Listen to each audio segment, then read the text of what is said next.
Close your eyes and take a deep breath. Today I invite you into a legend where a whole village seemed safe behind its doors, yet only one small home was truly strong. On a quiet night in ancient Phrygia, while warm lamps glowed inside wealthy houses, two tired strangers walked the dark roads searching for shelter. What waited for them was not only hospitality or refusal, but a test that would reveal what kind of hearts truly lived behind those walls. This was a story of old age, poverty, quiet devotion, and a kindness so small it could easily be overlooked, yet so powerful it changed fate itself. Beneath its gentle surface, this legend carried a question that still lingered far beyond the ancient world. When comfort was threatened, who remained human and who quietly hardened into stone within? Before we begin this epic, I have a small request that means a lot to me. Please don't forget to subscribe to my channel. The greatest reward for all the effort I put into creating these epics is your support through subscribing to my channel. If you enjoy my content and want me to continue creating more, your subscription and like truly give me great motivation. Also, don't forget to share your thoughts with me in the comments. Your comments not only encourage me, but also help me understand what kind of epics and stories you would like to see on this channel. Thank you so much in advance for your support. Take a deep breath, relax your mind, and let the rhythm of this ancient legend guide you, wishing you a peaceful sleep. The epic of Baucis and Philemon, the only house the gods spared, begins now.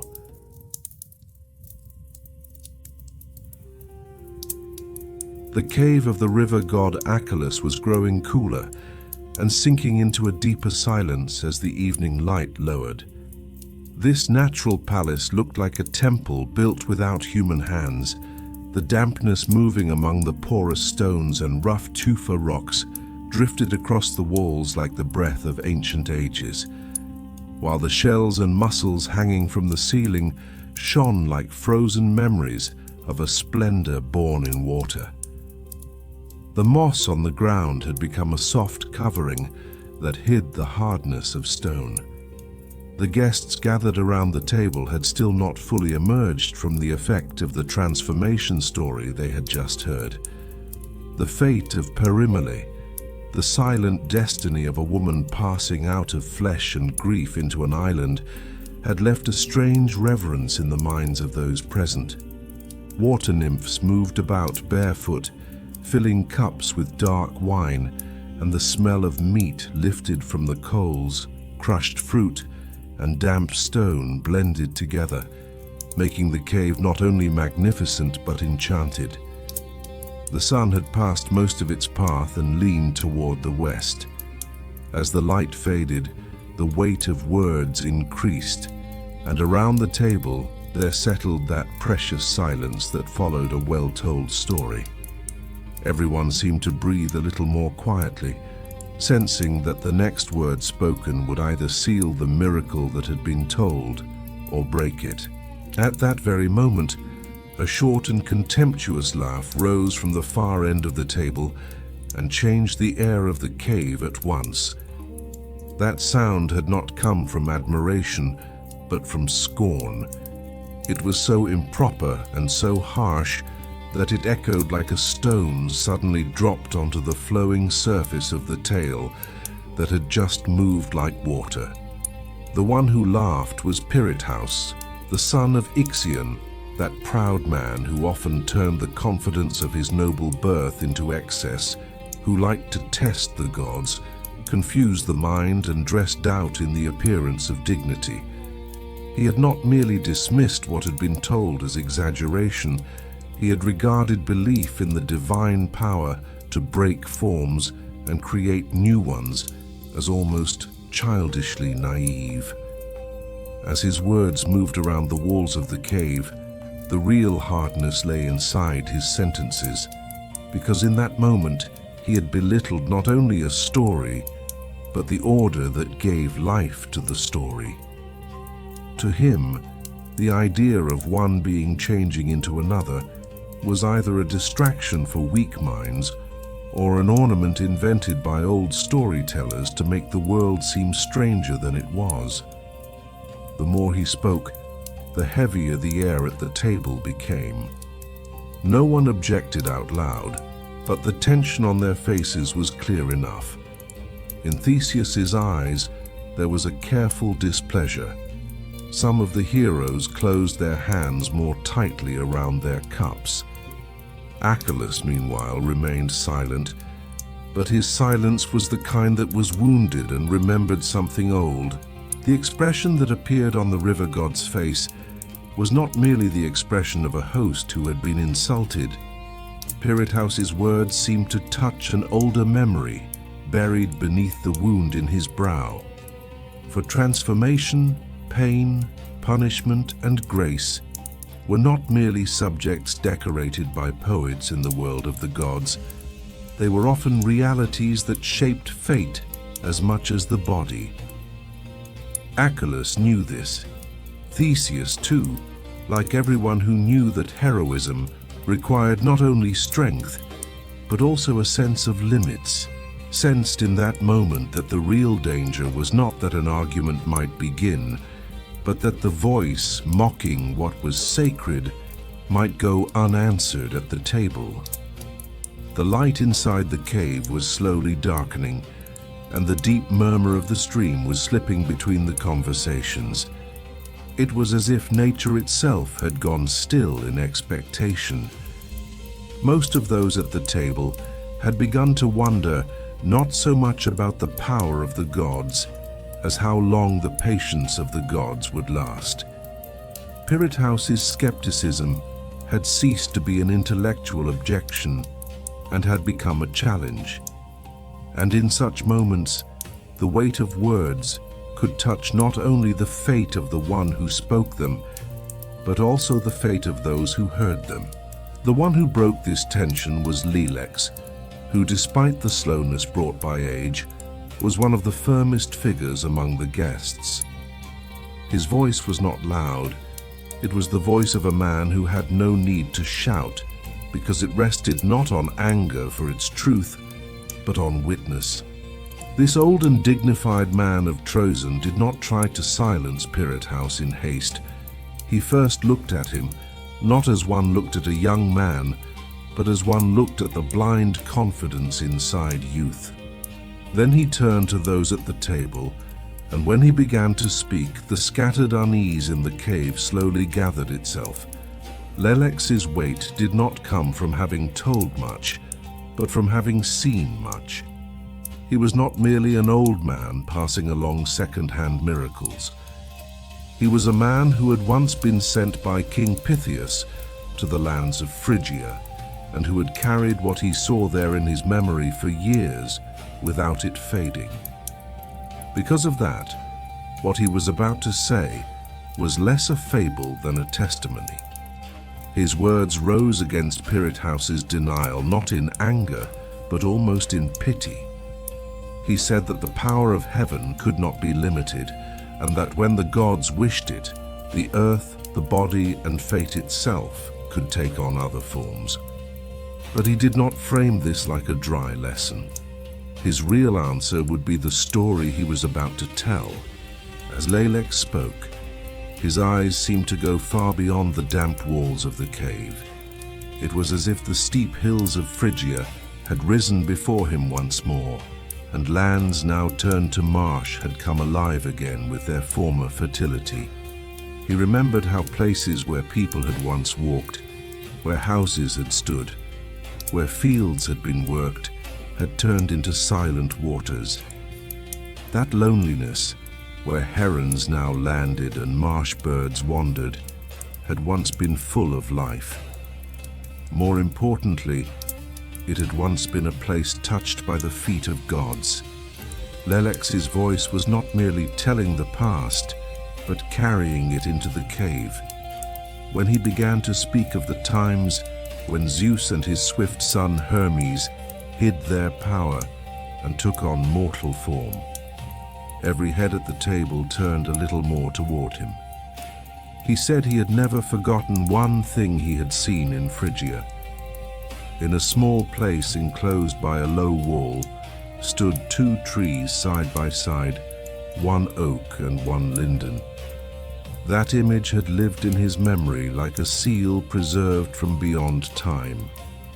Before Lelex spoke of those trees, he knew he had to tell the reason behind them, because some transformations were understood not only through their results, but through the quality of the heart that gave birth to them. And so this story that had begun at the table opened the door to another story. The cool, salty, shadowed atmosphere of Achelous' cave fell behind, giving way to the closed houses of Phrygia, their bolted bars, and their wealthy neighborhoods wary of unfamiliar faces. Pyrit House's mockery no longer carried the same force, because there was less of the ornament of invention and more of the hardness of fate in Lelex's words. In order to explain how the gods tested human beings, the old narrator chose to speak first not of high mountains, but of the door. For divine judgment often revealed itself not on the battlefield, but at the table, not in the sword, but in the will to share bread. As Lelex was about to enter the tale itself, everyone in the cave had grown a little quieter. The table of Achelous had become less a banquet gathering than a sacred place where an old lesson of fate was being heard. Outside, the sunset was finishing. Inside, another kind of light was rising. A light that fed not denial but witness, not contempt but understanding.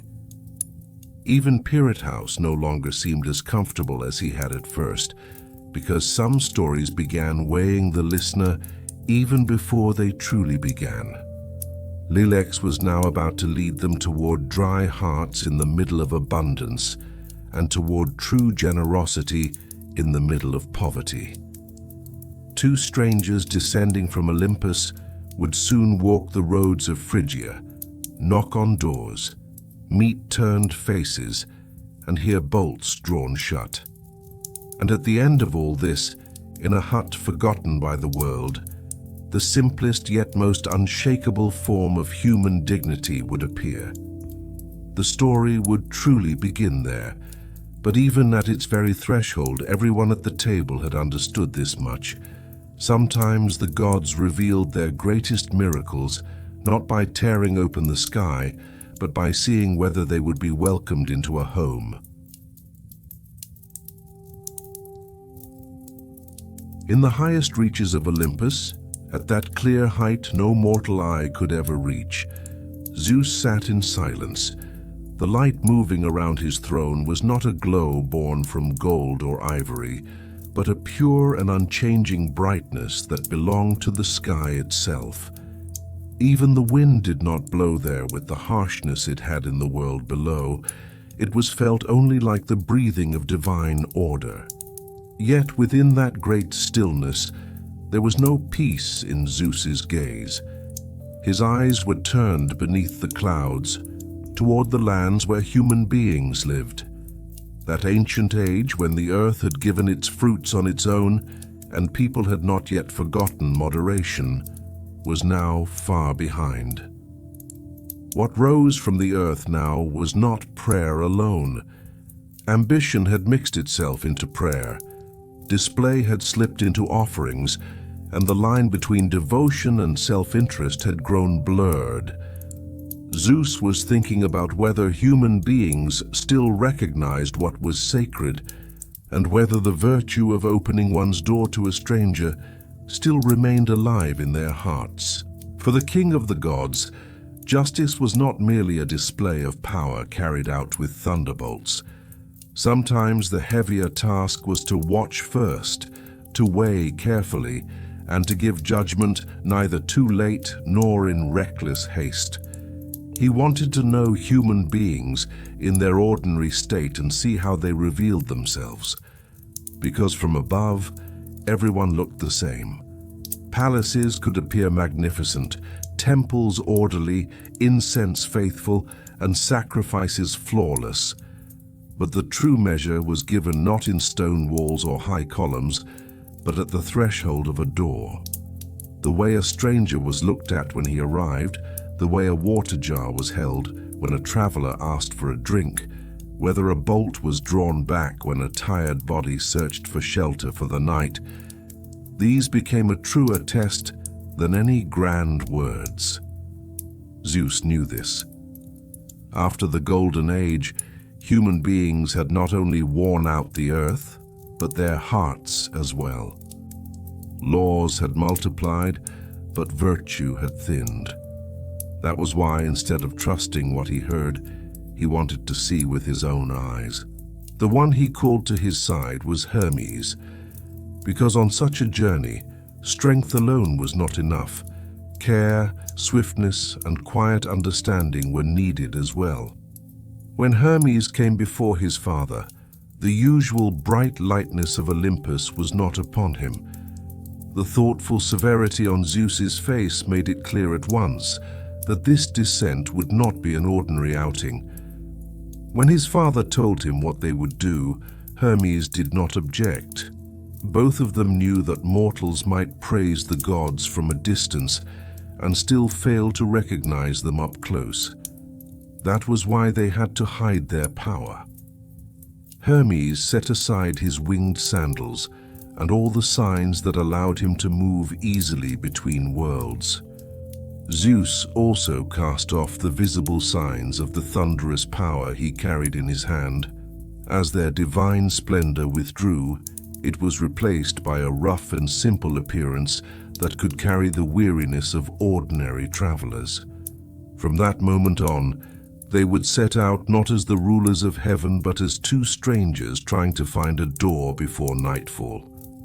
This change was not only a matter of outward form, it also meant willingly drawing near to the limits of human life, accepting thirst, hunger, and the humiliating silence of rejection in their own bodies. Their descent from Olympus was not magnificent, but almost deliberately plain. As they passed through the clouds, they left behind no pillars of light and carried no signs that split the sky. The farther they went down, the heavier the air became, the slower time moved, and the more distinct the smell of earth grew. What was a single moment for a divine being turned into hours in the mortal world. Zeus accepted this in silence, and Hermes, beside his father, was for the first time making a journey not only to reach a destination, but to keep resembling human beings along the way. The land they had chosen was Phrygia. Those lands had become known not only for their fertile valleys and ancient wealth, but also for the hardness of their hearts. There were large houses, strong walls, finely made doors, and impressive tables, yet people said that in the middle of all that, the place set aside for a guest had grown small. This was exactly what Zeus wanted to see: scarcity within abundance. The stinginess of the poor did not surprise anyone. What was truly instructive was when someone who had much refused to share anything at all. Phrygia had seemed the right place for such a judgment. When they set foot on earth, the last lightness left behind from their divine forms was gone as well. Now their feet felt the hardness of the ground, the wind passed through their cloaks, and the weariness of the long journey settled onto their shoulders. In that moment, Zeus understood more closely how thirst grew inside the human body. Hermes, meanwhile, gave careful attention to the houses they passed, the walls, and the sounds of evening coming from afar. In some places, tables were being set, laughter was rising from inside, and wine jars seemed to be passing from hand to hand. but the road outside remained the same, dusty, cooling, and not meant for a stranger. For the gods, this experience was not a loss of power, but a closeness they had chosen on purpose, because the one who would give judgment had to be someone who had not only looked down from above, but had also walked below. As the silence on Zeus's face deepened, Hermes felt the scale within his father slowly filling. No door had yet been knocked on, no words had yet been heard, but even the road itself already felt like a sign. The order human beings had built was already beginning to reveal the order within their hearts. As the sun leaned toward the west, the wealthy quarters of Phrygia became clearer. Marble columns shone in the evening light. The shadows of wide courtyards stretched long, and well-kept gardens gave off a feeling of quiet order. At first glance, this place could have seemed like the home of a measured and strong society, yet very often, the harmony seen on the surface became the smoothest cover for what was missing underneath. As Zeus and Hermes drew near these neighborhoods, they began to watch more carefully the difference between appearance and truth. Because many times people kept their temples clean because they feared the gods, yet dirtied the threshold of their homes because they looked down on other human beings. On one side there could be sacrifices set aside for sacred days. On the other, barred doors for a stranger seeking only a place to spend the night. Zeus wanted to test this. The true shape of morality on earth did not appear in words spoken in public squares, but in the way people behaved when they believed no one was watching. Phrygia now stretched silently before them, wealthy, orderly, self-contained, and perhaps already judged within its own pride.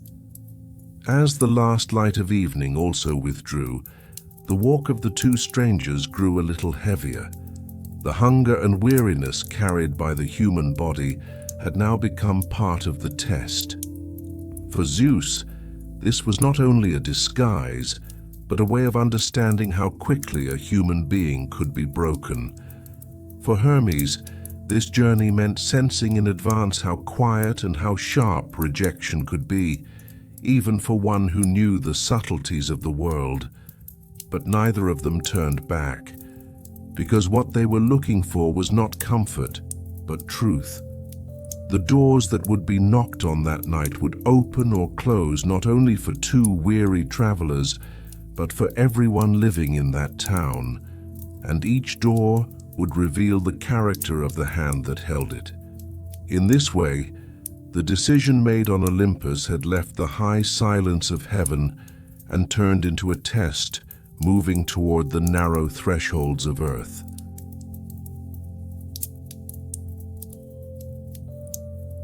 That evening, Zeus felt truly weighed down for the first time.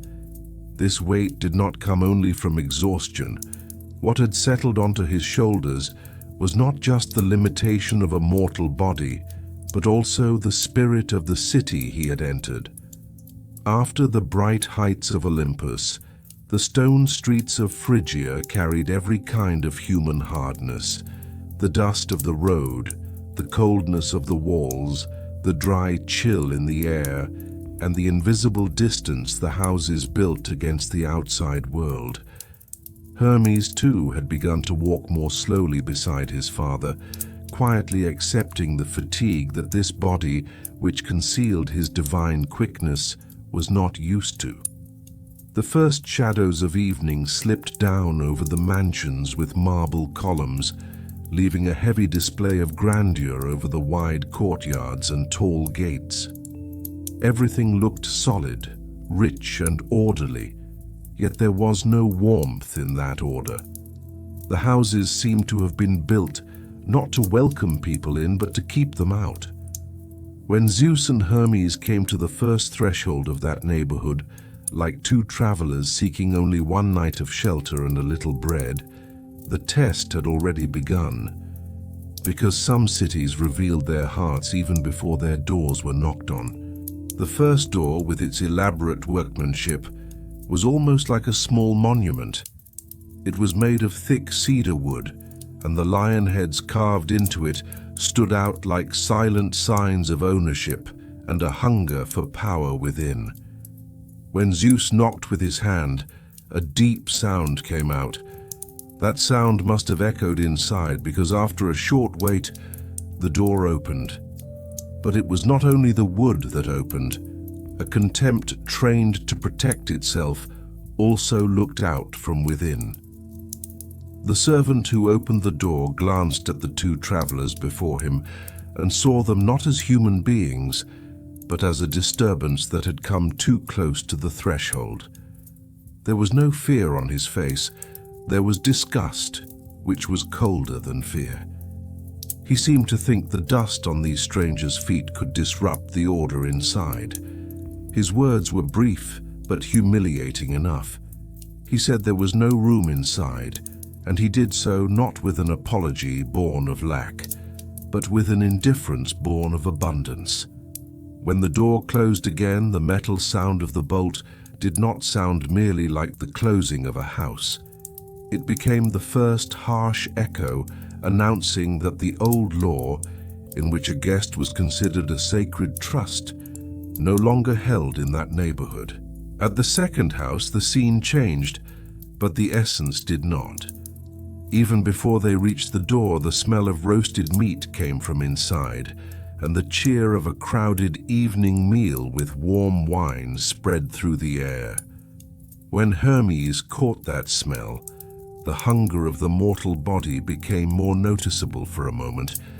He realized that a person could feel not only food itself, but also abundance that was not shared. When Zeus knocked, the laughter inside stopped at once. That brief silence was not the silence of conscience, but the silence of discomfort. There was movement behind the curtains. Someone came closer, but the door was not fully opened. First, the smell of the warmth inside slipped out, and then a harsh refusal came from an unseen mouth. There was no room here either, and yet there was room inside. The voices, the smells, the light, and the comfort made that perfectly clear. What had no room was not the house, but the heart. When Hermes lifted his face and looked at the windows, a few shadows were watching outside through the gaps in the curtains, but they quickly pulled their gazes back. It was as if the people living in that neighborhood thought being caught in the eyes of a stranger would stain their comfort.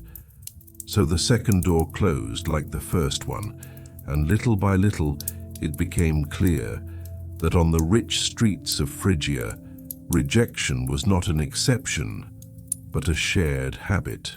Then the doors began to multiply. Large courtyards, high walls, bronze rings, stone steps, narrow windows, lamps burning inside. Even though they all looked different, they carried the same spirit. As Zeus and Hermes walked from one house to another, the city's display of wealth did not become thinner. It became even more obvious, but at the same time, humanity shrank. At some houses, no one even came to the door. At others, footsteps approached and then fell silent, and after that, the bolt inside was drawn a little tighter. At some, the voices of children were heard, and then their mothers called them back inside, as if seeing a traveler was the same as seeing an evil sign. In some windows, faces appeared, but those faces held no curiosity. There was only that cold attention that protected itself. With every refusal, Zeus grew quieter. His anger was not a loud kind of anger. It was the kind that became heavier as it gathered, and the longer it delayed its judgment, the more certain it became. Hermes, beside his father, was feeling something beyond hunger and exhaustion. The sorrow of seeing how people made their own homes soulless by turning abundance into something that could not be shared. Because what was missing here was not bread, but the will to break bread. What Lelex would later call 1,000 doors was exactly this. Not the number itself, but the crushing meaning created by repetition. The closing of one door in the same evening was harsh. The closing of several doors was troubling. But when rejection became a shared texture, what stood there was no longer individual rudeness, but a collective moral decay. This wealthy neighborhood of Phrygia had not built itself only with stone and wealth. It had also built itself with a selfishness united against whoever remained outside. Every sliding bolt, as it closed, stacked itself like a brick in an invisible structure. While the city thought it was securing itself from within, it was actually pushing itself outside divine mercy. Zeus weighed this step by step. The statues along the roadsides, the well-kept gardens, the wide storehouses, the carvings on the doors, the steam rising from the tables, all of it showed that a person could possess many things and still remain small. Whenever Hermes looked at his father, he saw the way his posture grew a little straighter with each refusal.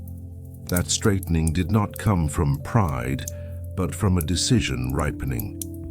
Because justice did not always fall suddenly, first it saw, then it stayed silent, and then, within that silence, it completed its judgment. As the night went on, the lights in the neighborhood looked sharper, and the streets more deserted. The corners lit by torches narrowed, the walls felt taller, and the doors felt more foreign. Hunger was no longer only in the body, but also in the air. The pace of Zeus and Hermes slowed, but it did not stop. One last house, then another, then another. All of them repeated the same cold essence in different forms. Some doors closed in anger, some in cowardice, and some with such easy indifference that those last ones were the heaviest of all. Because deeper than open cruelty was that numb spirit that did not consider another person's need important at all. When the wind grew harsher, the dampness of the marsh began to move toward the city from afar. As that dampness settled over the stone streets like a thin layer of gloom, the shine of Phrygia began to lose its value. Inside, the meals went on, the cups were filled, and tired bodies prepared for soft beds. Outside, two travelers quietly learned the true face of a civilization. After that point, the question was this: was there still a single threshold left in this city that would let them in? At last they reached the deep side of the night. The crowds had withdrawn from the streets, the sounds had faded, and even the joy behind the mansions no longer spilled outside. When Zeus looked back once more, he saw that the tall houses and neatly roofed buildings had sunk into a self-satisfied silence even from a distance. Even if not 1,000 times, doors had been knocked on enough to feel like 1,000 times. Even if not 1,000 times, bolts had been drawn enough to judge the spirit of a city. They had now come to the end of the luxury district. Ahead of them, the stone-paved road began to soften into muddy ground, and display began to give way to emptiness. Outside the city, in the darkness stretching toward the edge of the marsh, there was another kind of silence. Not an arrogant silence, but an abandoned one. And there, so small that almost no one would have counted it for anything, so far from display that at first glance it looked less like a house than a temporary shelter set up against the wind, stood a place. Zeus and Hermes turned their steps in that direction. Because after all the great doors had closed, fate often led a person to a small door. That night had been no different. The petrified heart of Phrygia was falling behind them, and in the darkness, A low, poor hut with a reed roof still untested was quietly waiting for them. Covered with reeds, rushes, and worn branches, this hut looked less like a home from a distance than a humble shelter set up against the wind. But even before Zeus and Hermes came close to it, they sensed that something was hidden here that they had not found in the great mansions of the city. Because some places revealed themselves not through their appearance, but through the softness carried in the air around them. As the two strangers walked toward the hut, that heavy feeling in which hope and disappointment were mixed settled over them once again. Zeus carried the patience of a god inside his tired body, while Hermes could sense in his father's gaze not only a testing attention now, but also a deepened curiosity. This tiny structure was not trying, like the others, to present itself as superior from the outside. It had no high walls, no decorated doors, no arrangement that looked down on the world beyond it. The door was worn. The marks of time, wind, and poverty could clearly be seen in its wood. When Zeus raised his hand and knocked, the sound that came from it was different too. It was not the deep, hard echo of great doors fitted with bronze rings. It was a more heartfelt, more human sound, as if someone had touched a living tree. When the faint sound of footsteps from inside rose softly through the night, the two gods realized that here, at the very least, there was an answer. Even that, after one bolt after another had been drawn against them, felt almost like a gift. The exhaustion of being rejected 1,000 times began, for a brief moment, to loosen as they waited on that threshold. When the door opened, the man standing before them looked nothing like the servants in the rich houses of the city. His face held the deep lines of many years, but those lines did not carry the marks of a ruined life. They carried the marks of a life that had been accepted and carried together. This old man was Philemon. When he saw the two dusty and weary strangers, he neither stepped back nor held the door more tightly while judging them from a distance. First he looked, and then a small but genuine warmth appeared on his face. The gesture with which he welcomed them inside was so natural that it felt as though long-awaited guests had finally arrived. His kindness was not a kindness that had been calculated, measured, or born of fear. It was the kindness not of those trying to avoid divine punishment, but of those who carried goodness as a natural part of everyday life. Right behind him appeared Baucis, hurried, elderly, slightly bent, yet bright-eyed.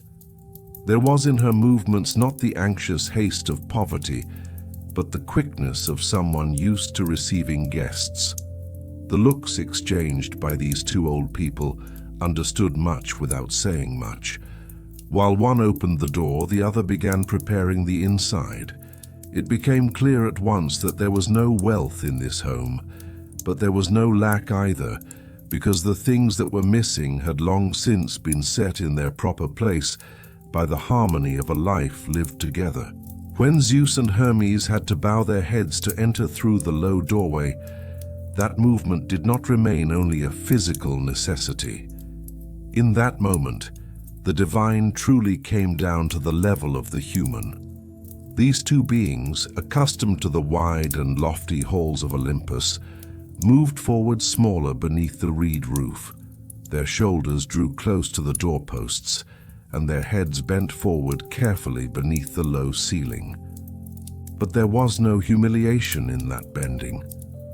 On the contrary, there was a quiet respect that came from seeing, for the first time in a long while, a threshold that was truly open. There were no servants inside, nor any comfort that came from leaving work to others. In this house, the same two people did everything and thought of everything. While Philemon pulled the bench forward, Baucis spread a rough but cleaned cloth over it, and then, without speaking, they each completed the work the other had begun. This silent harmony, built over many years, seemed stronger than the showy order of the great houses. In that tiny room, there were no expensive objects, and none of the comfort that luxury liked to display. Yet it was clear that warmth, sharing, and trust were slowly spreading through it.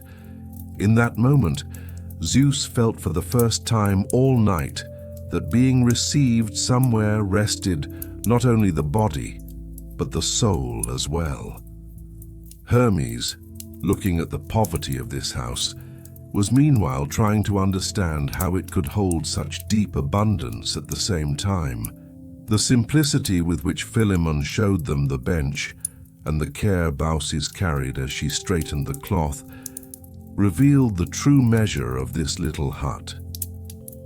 What was offered here was not merely a place to sit or the chance to rest for a few minutes.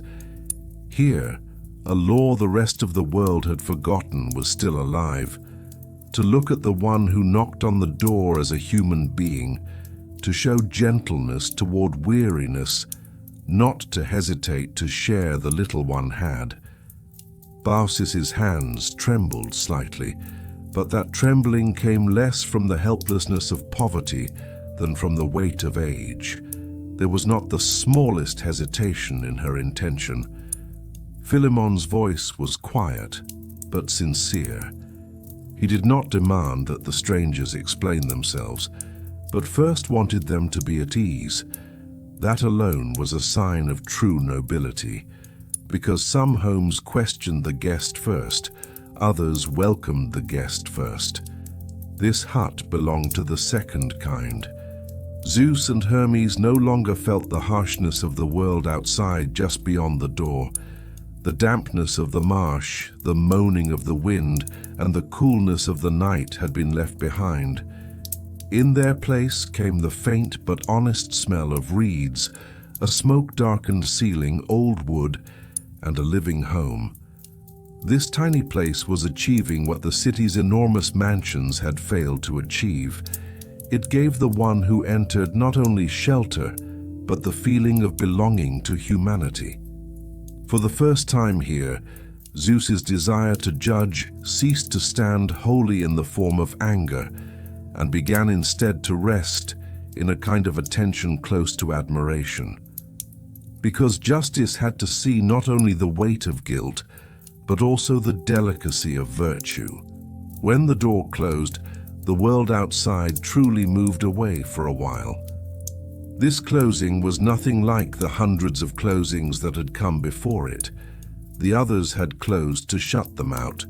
This door closed to protect. The narrow space inside the hut suddenly seemed deeper and safer. When Zeus and Hermes sat down, they saw that in the hospitality of Baucis and Philemon, there were no grand words, no ornate sentences, no anxious effort to prove themselves. Here, everything was simple, but every simple thing stood in exactly the right place. A glance, a movement of the hand, the straightening of the edge of the bench, the pulling of the light a little farther forward inside. All of this said more than long speeches could have said. These two old people were not trying to make the little they had seem greater than it was. On the contrary, they were offering what they had exactly as it was, but they were offering it with their whole hearts. That was why the hut, though tiny, did not feel cramped. Though poor, it did not feel lacking. After the long night, Zeus and Hermes felt for the first time not only accepted, but truly wanted. And that was the clearest proof that this house was greater than it appeared. While the judgment of a city was slowly being prepared outside, something else was taking root here. A hospitality so pure that even the gods would not forget it. The quiet and unshakable goodness carried by two old hearts, and the true transformation of the story had begun to take root right here at the low threshold of this reed-roofed shelter.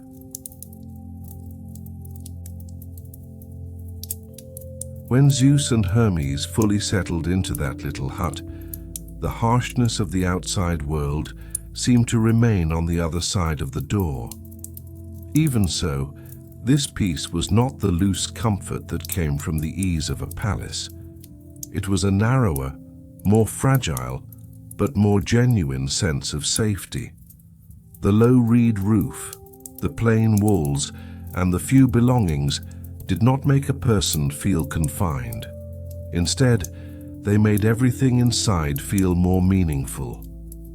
Zeus and Hermes had entered with their heads bowed, fitting their divine power into the limits of mortal bodies. But here that gesture had become more than a movement forced by the ceiling. In that moment, the divine had joined the human without pride. In the great houses of Phrygia, high doorways had been signs of display and distance. Here, the low door did not diminish a person, but instead brought people closer together. Zeus noticed this as he slightly relaxed his shoulders. Hermes, too, looked around and, for the first time inside a poor home, saw not lack, but order. Everything was limited, yet everything was in its place. Everything was humble, yet nothing was neglected. This was the kind of order built by two people who had shared the same life for many years. An order made not for show, but for living and for helping another person live as well. Philemon's movements quietly showed what it meant to be the true master of a house. He showed neither embarrassed haste before his guests, nor any false cheer meant to hide how small his home was. On the contrary, he carried the natural ease of a man who believed that serving with whatever he had was enough. He adjusted the place by the bench, looked at how his guests were sitting, and then began to move through the room with the seriousness of someone who felt their weariness in his own bones. The lines on his face carried not only the marks of age, but also the marks of patience. Baucis stepped in right after him, completing everything her husband had begun, as if it had all been decided long before. In the rough but clean cloth she spread over the bench, there was the will of a poor household bringing out its best possession. The texture of the fabric was coarse, but the intention itself was gentle. When Zeus and Hermes sat upon it, what they felt was not so much the comfort of what they sat on, but the sincerity of it having been prepared for them. The great houses had plenty of space, but no guests. Here, the space was narrow, yet within that narrowness there was the full generosity of being welcomed. That was why this hut, though smaller than the marble mansions, had begun to seem greater than them. There was a quiet harmony in the way Baucis and Philemon moved together, one that had been taught by many years. One pulled something forward, the other straightened it. One looked, the other understood. One began a task without thinking, and the other completed it as though already aware of it. In this house there was no one who gave orders, and no one who only carried them out. Both of them were at once master and servant, both owners of the house and the labor that sustained it. This unity showed itself not only in their work, but also in their glances. The brief look Baucis gave her husband without saying a word, and the way Philemon slightly bent his shoulder and answered it at once, carried the language of long marriages. As Zeus watched this, he thought that one of the hardest things to build in human life was exactly this: to share the same poverty for years, and within that poverty not grow hard toward one another. Hermes, in the smoky smell of the room, in the old wood, and in that sad but warm atmosphere left behind by two people who had grown old together, understood that what held a house upright was not abundance, but harmony. There was no wealth in this hut, but there was an unbroken bond, an undisturbed rhythm, and two separate wills that completed one another without wearing each other down.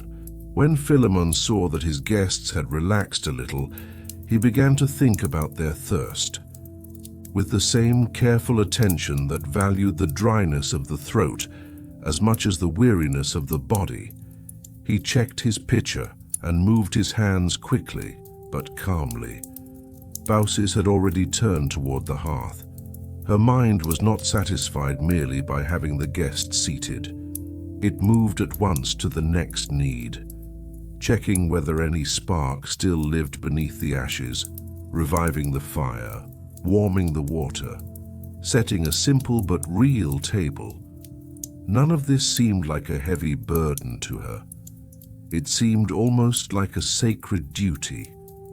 In the eyes of Zeus and Hermes, these two old people were beginning to become more than just any peasant couple. Hospitality was sometimes understood not through grand offerings, but through the seriousness given to small details.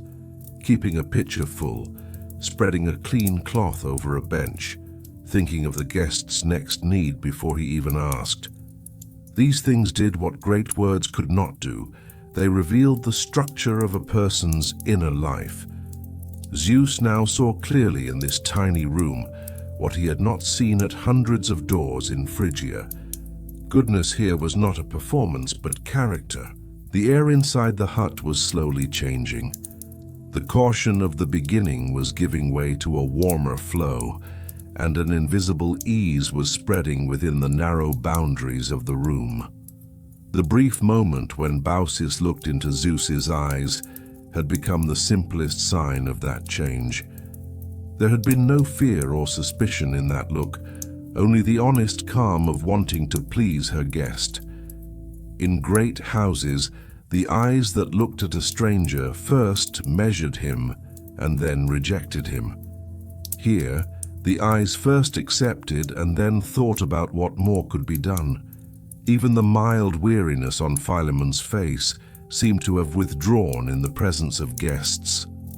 Their age was heavy, but their kindness had not grown heavy. That made them even more striking. The generosity of youth often came from strength, but the generosity of old age could only come from a discipline of the heart that had become a habit. As Zeus and Hermes sat on the bench, they felt that this house did not take pride in hosting them. It simply found peace in doing what was right. That kind of grace was rarer than any luxury. Little by little, the idea of a table began to settle at the center of the room. The food was not yet there, but the spirit of preparation had already taken shape.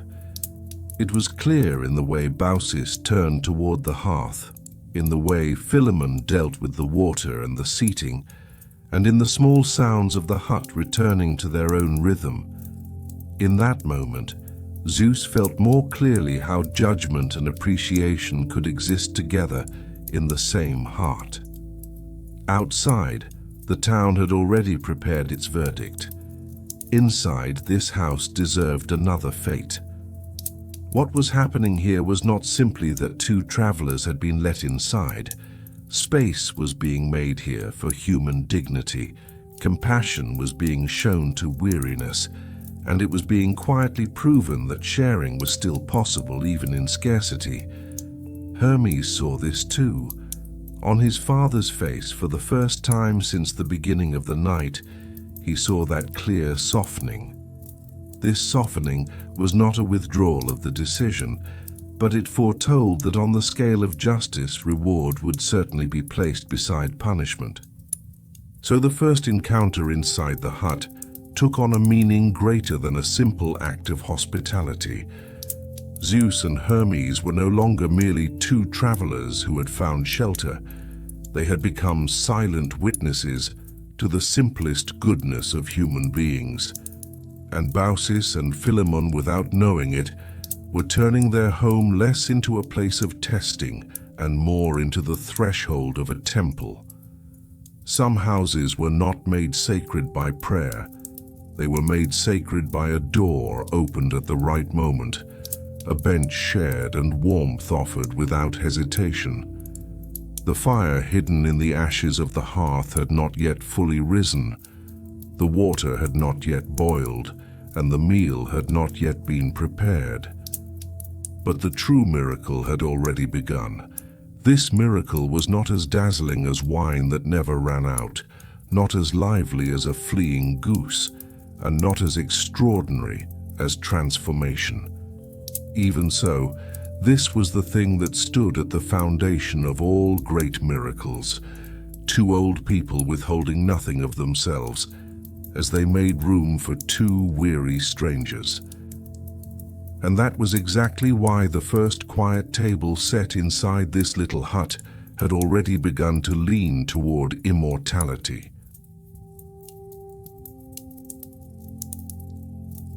When the guests had settled more fully onto the couch, and the first shyness inside the room had begun to soften, Baucis turned toward the true heart of the house, the hearth. It was the source of all the warmth, food, and peace inside the hut. That small hollow ringed with stones was not merely a place where fire was lit, but the quiet center that had kept these two old people's lives standing for years. When Baucis knelt down with a slow but familiar motion, it was clear that her knees felt their age. Even so, there was not the slightest hesitation in the steadiness of her hands.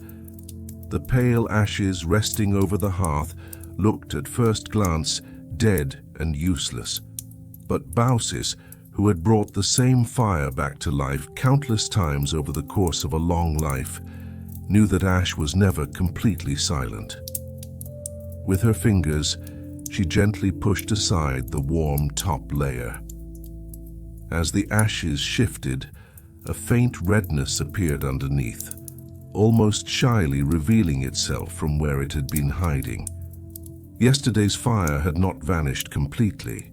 It had only grown quiet and waited for the right breath.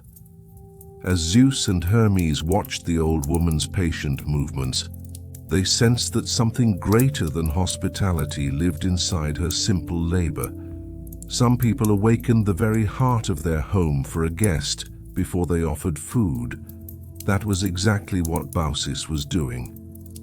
She was searching for the last warmth beneath the ash, making visible once again not only the promise of an evening meal, but the will to live inside the house itself.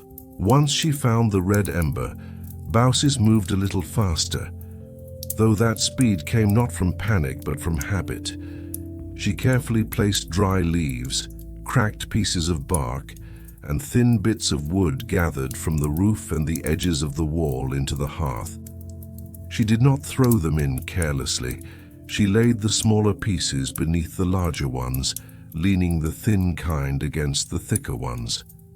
In a poor home, fire was not simply lit. It was managed.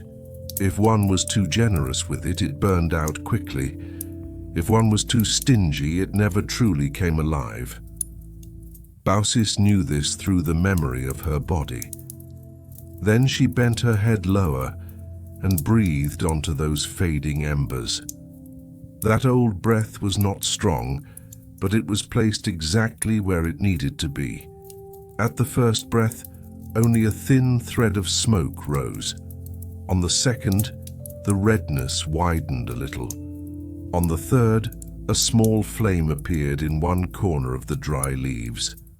At first hesitant, then steady, it caught onto the bark, and a few moments later, the silence inside the hearth gave way to a soft, crackling sound.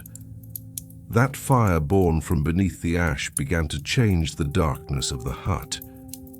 When the orange light fell across the lines of Baucis's face, what shone there was not the weariness of old age, but the labor gathered over many years.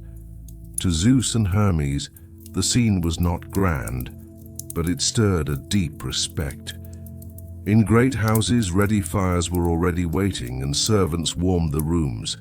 Here, warmth was born from the patience, knowledge, and breath of an old woman. Once the flame became fully visible, Baucis remained where she was and reached around her, pulling down the dry twigs and thin branches hanging from the beams above her head. With her small hands, she broke them into shorter pieces, turning them into bits that would catch quickly beneath the fire but would not vanish all at once. The small bronze pot hanging above the hearth soon became the center of her attention. Baucis checked the water inside it, then adjusted the fire so that the heat rose directly beneath it. To an outside eye, the scene might have looked ordinary, but in truth, the entire order of the house rested on such small calculations. If the fire burned too hard, the water would disappear too quickly. If it stayed too weak, the meal would take too long. People who lived in poverty had little of most things, but they had an abundance of attention. Baucis carried that attention like its most mature example. As the flame grew stronger, the underside of the bronze pot began to redden, and after a short while, a soft, patient sound rose from the water. It was not yet the sound of boiling. It was the sound of water waking up, of warmth slowly spreading. The mixed smell of wood and smoke began to move through the hut. When Baucis felt it, she lifted her head for a moment and looked at the guests. There was no self-praise in her face, only the quiet peace of having set a task properly in motion. In that moment, the air inside the hut softened a little more. The fire was not only heating the water, it was also strengthening the invisible bond between the guests and the home. Just then, Philemon returned from the garden. In his hands he carried cabbages that still held the coolness of the soil.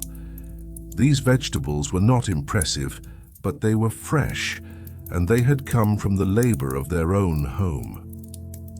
As Philemon stepped through the door, the tiredness on him gave way once more to that careful spirit of hospitality.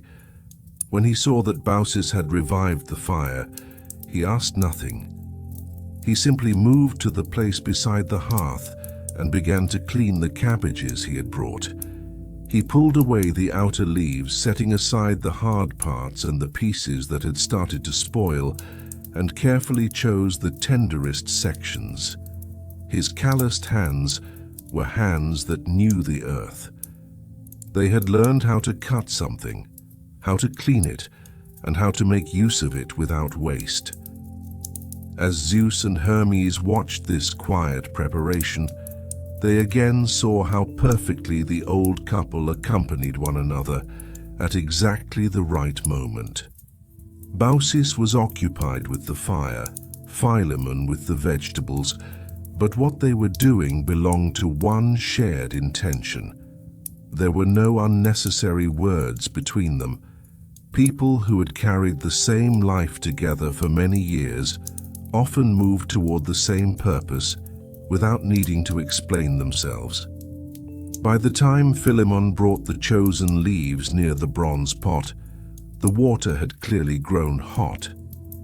Baucis adjusted the fire a little, and Philemon gently dropped the cabbages into the water.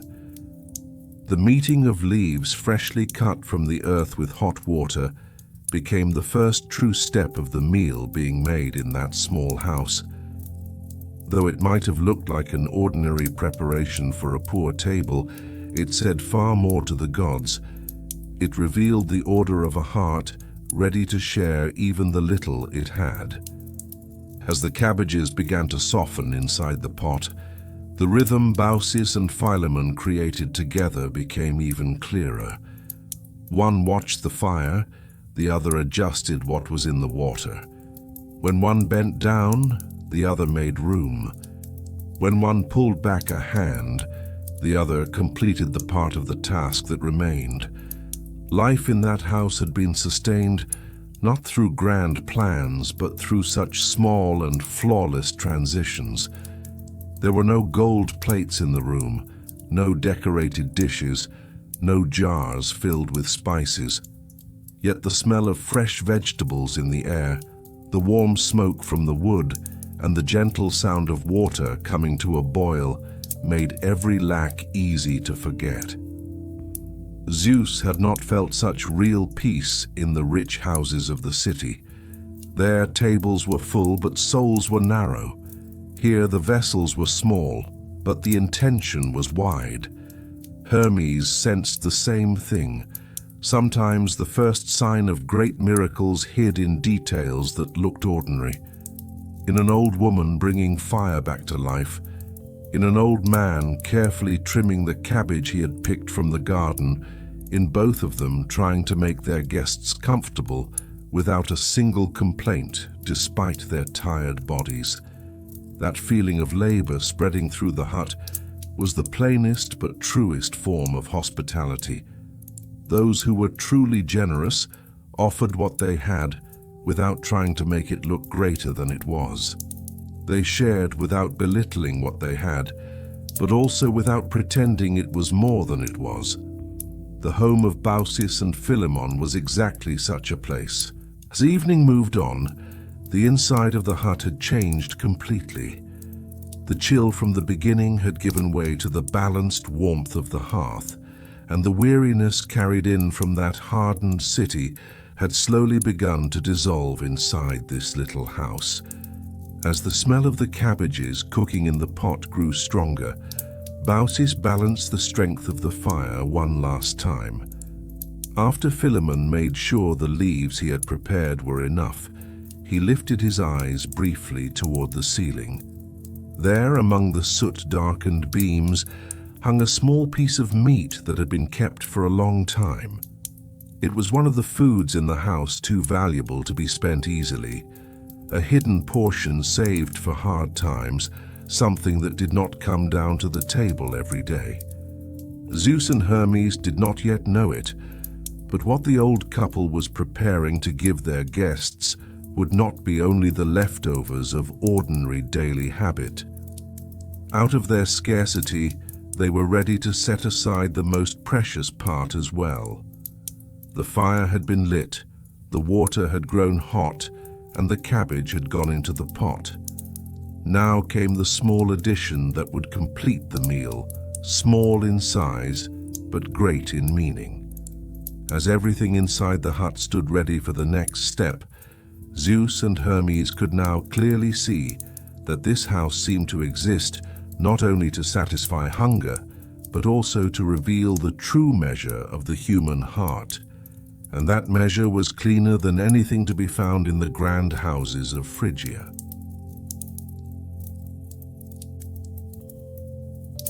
When Philemon lowered the meat, Baucis turned and gave him a brief look. There was no surprise in that look.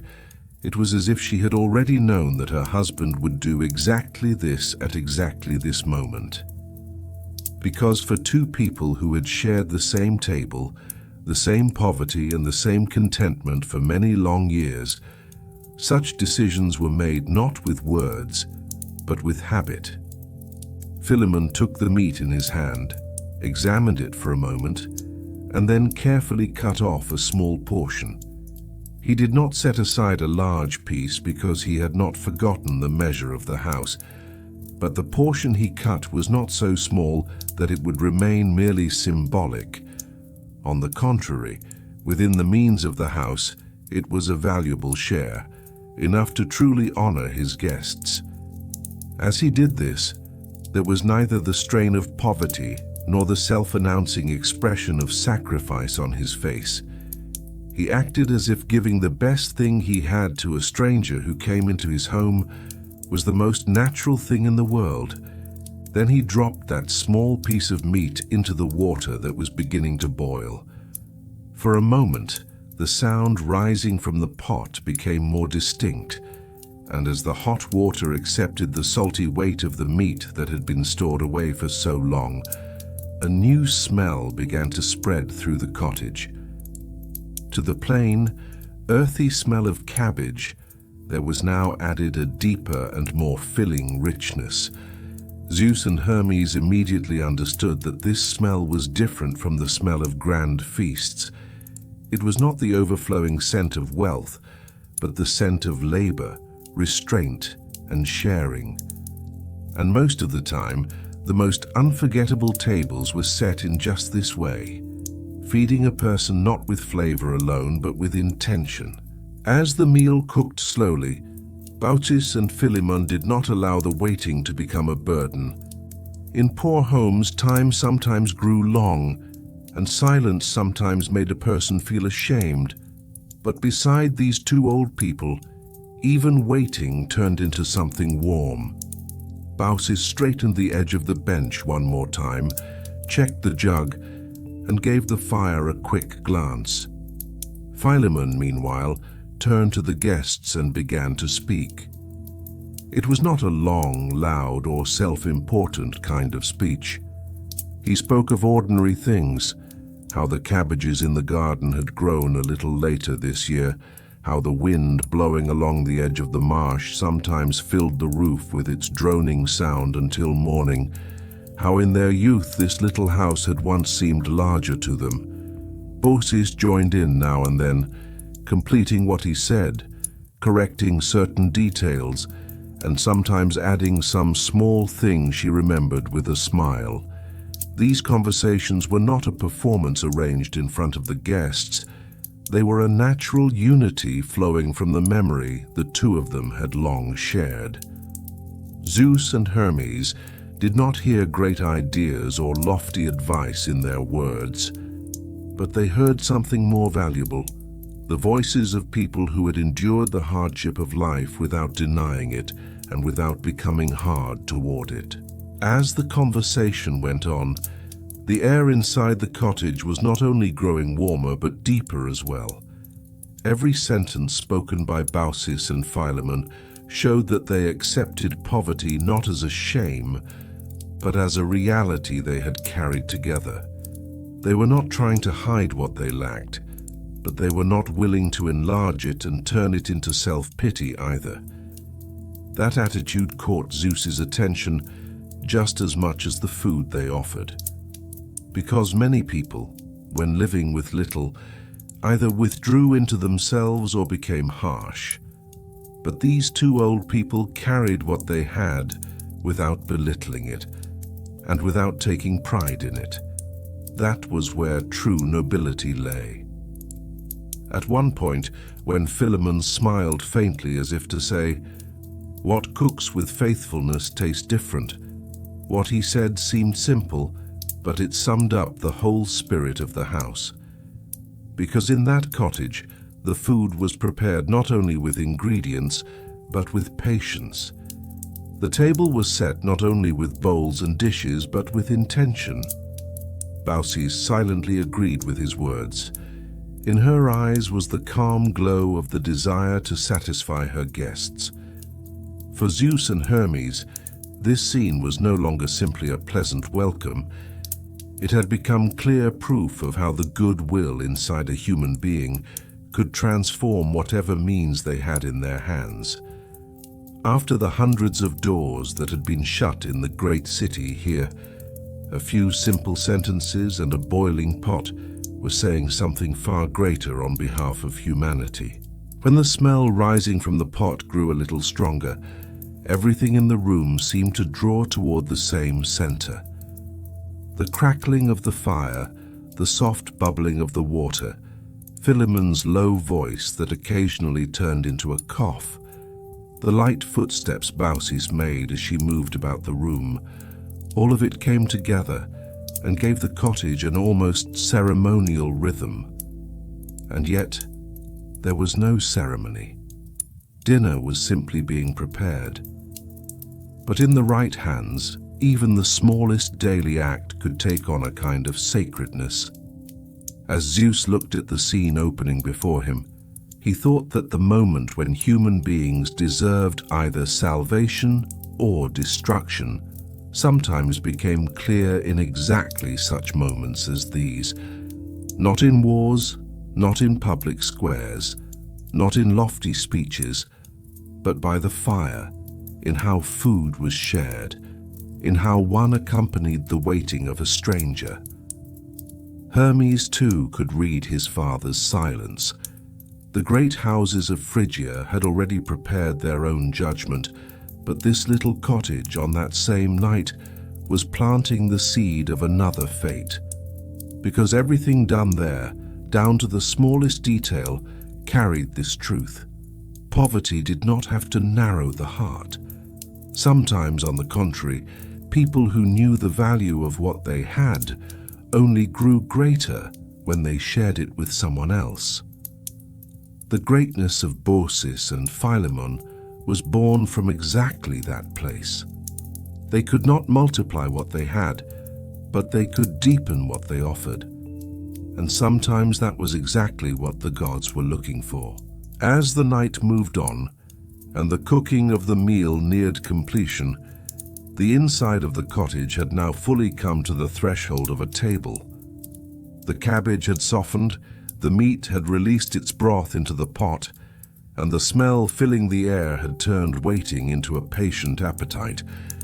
Baucis arranged the fire one last time, and Philemon straightened up from where he sat, ready to move on to the next preparation for the table. They wanted to feed their guests slowly but completely. They were neither hurrying nor showing any lack that would leave them hungry.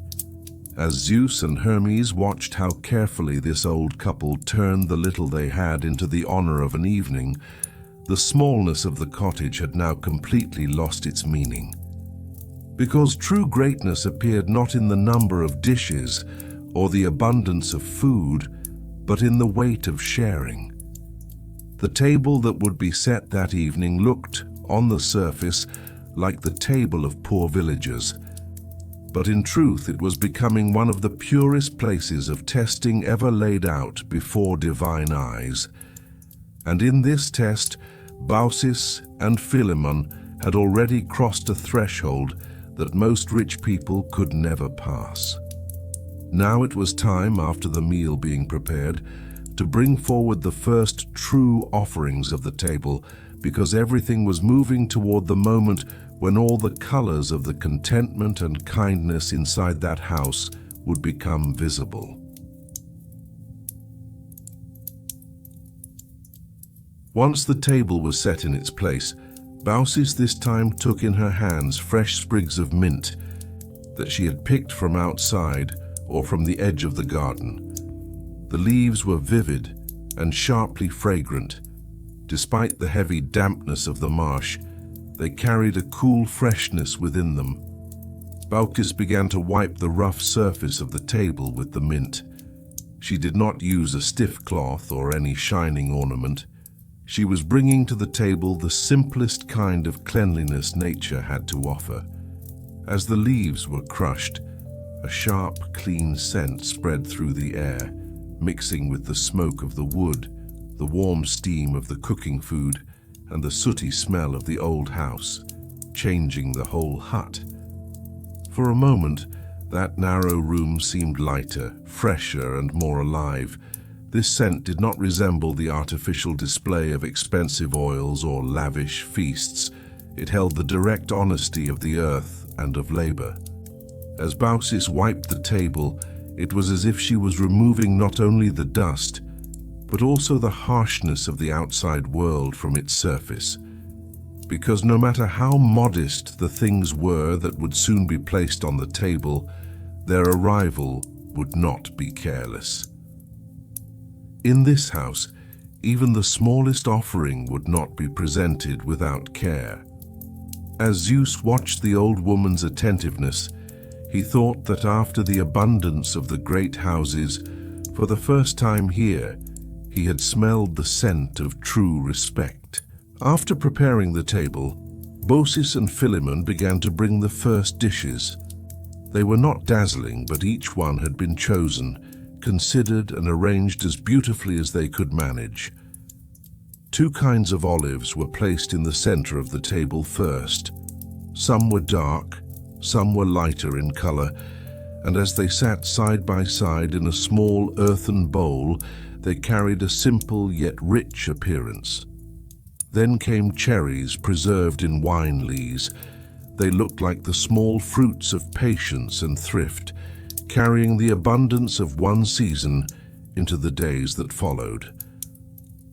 After that, radishes, chicories, and other fresh things pulled from the garden were set on the table.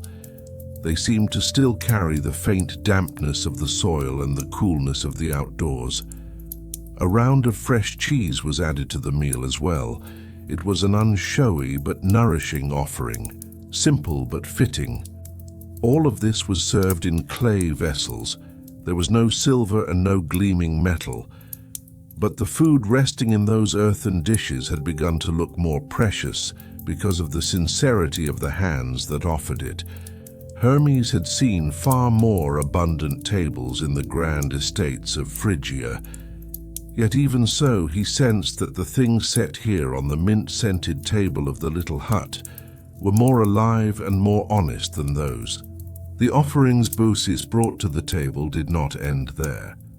She carefully took out the eggs that had been turned patiently, not in the fiercest part of the fire, but in the soft heat of the ashes, and placed them in a proper spot. Even this small detail showed her knowledge of housework, because it was easy to leave everything to the full blaze of the fire, but achieving the right flavor by waiting over low and measured heat was something else entirely. The eggs were added to the table like simple gifts of warmth born from ash.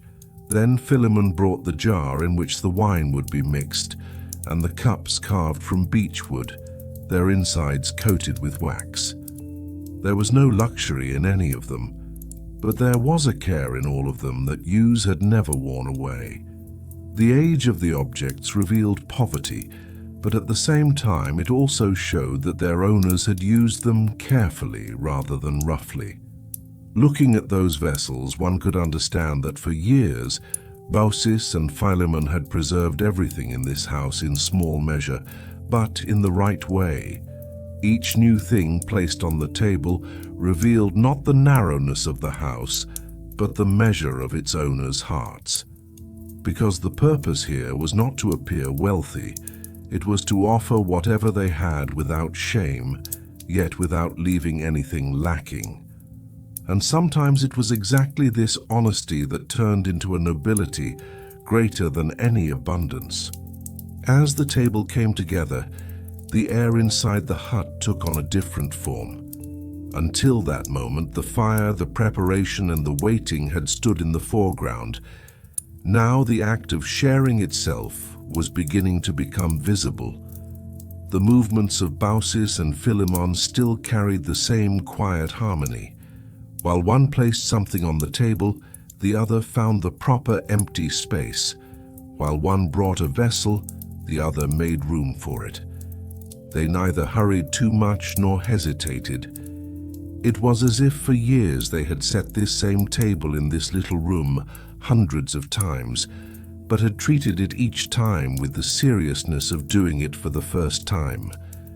As Zeus and Hermes watched this preparation from the bench, they saw clearly how the little that these two held in their hands had turned into a kind of ritual. This was not a royal banquet, yet the true weight of the human heart often revealed itself in places like this. Because it was easy to appear generous amid splendor, what was truly difficult was to preserve grace in the middle of poverty. The way Baucis made even coarse clay seem elegant with her trembling hands, and the way Philemon placed the worn cups with respect, were turning the table into not only a useful place, but an honorable one.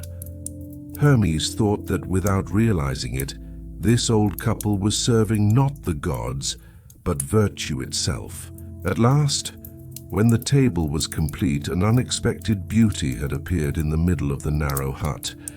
The dark and light tones of the olives, the deep color of the cherries, the lively lines of the fresh vegetables, the soft white of the cheese, and the invisible freshness of the mint scent had all come together. The simplicity of the earthen vessels had not diminished the table. On the contrary, it had made everything seem more real. As Baucis and Philemon looked at their guests, there was not a tense expectation on their faces, but the quiet joy of being able to feed them. Outside, the doors of Phrygia had closed, and mercy had bolted itself shut. But here, a tiny table was restoring a law the world had forgotten. To share, to offer what one had as it was, to give the guest not only food, but the feeling of being welcomed. For Zeus and Hermes, this table was no longer merely the opening meal. It was the sign of greater wonders that would soon appear, because the never-emptying wine, the revealing of divine identity, and the reward to come would all be built upon such small but true moments. In that room where the scent of mint drifted lightly through the air, the distance between what was human and what was divine had grown a little smaller, and a simple evening meal had taken its first step toward eternity. When the heavy, honest smell of the main dish fully settled inside the cottage, the evening had stopped being only an act of hospitality and had turned into a shared peace. The cabbage from the pot and the small portion of meat had shown not only the limits of what they had, but also the generosity hidden within those limits. As Zeus and Hermes, disguised as mortal travelers, ate this simple meal set before them, they had felt a kind of fullness rarely found at great tables, because sometimes a person was satisfied not by the amount of food, but by the openness of the intention behind it. As Baucis gathered the plates, she still moved with the same care, carrying the end of the meal not like a loss, but like a natural transition that opened the way for the next offering. And as Philemon poured wine into the cups one last time, there was a quiet contentment on his face. The wine was not old and aged. It was not a famous drink that had rested in a cellar for years and become the talk of many tongues, but because it was offered at the right moment, it felt right. In this house, nothing was showy, yet nothing was careless either. That was why the pause after the meal created no sense of emptiness. On the contrary, it strengthened the feeling that the table still had something left to give. After the main dish, Baucis and Philemon slowly began to prepare the table for a second layer of abundance. This was not a grand second service like the ones in rich houses. It was more like bringing forward the finest things they still had, without embarrassment and without holding back. First came the walnuts. Their shells were hard, their insides plain but nourishing. They looked like small foods carrying the patience of the earth. Then came the sun-dried figs, fruits that had kept the sweetness of summer hidden beneath their wrinkled skin and preserved it in season. Dates were added too. They did not seem to carry the richness of distant lands, but rather the quiet memory of a sweetness that had been carefully kept. Then the plums and apples took their places. When the scent of the apples mixed with the mint, it completely changed the air in the room. Instead of the damp night of the marsh, it released a fragrance that recalled gardens and the calm abundance of autumn.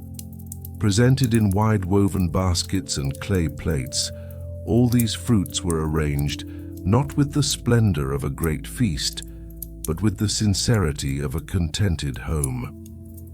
Zeus and Hermes noticed that, despite the smallness of the table, everything held a sense of wholeness.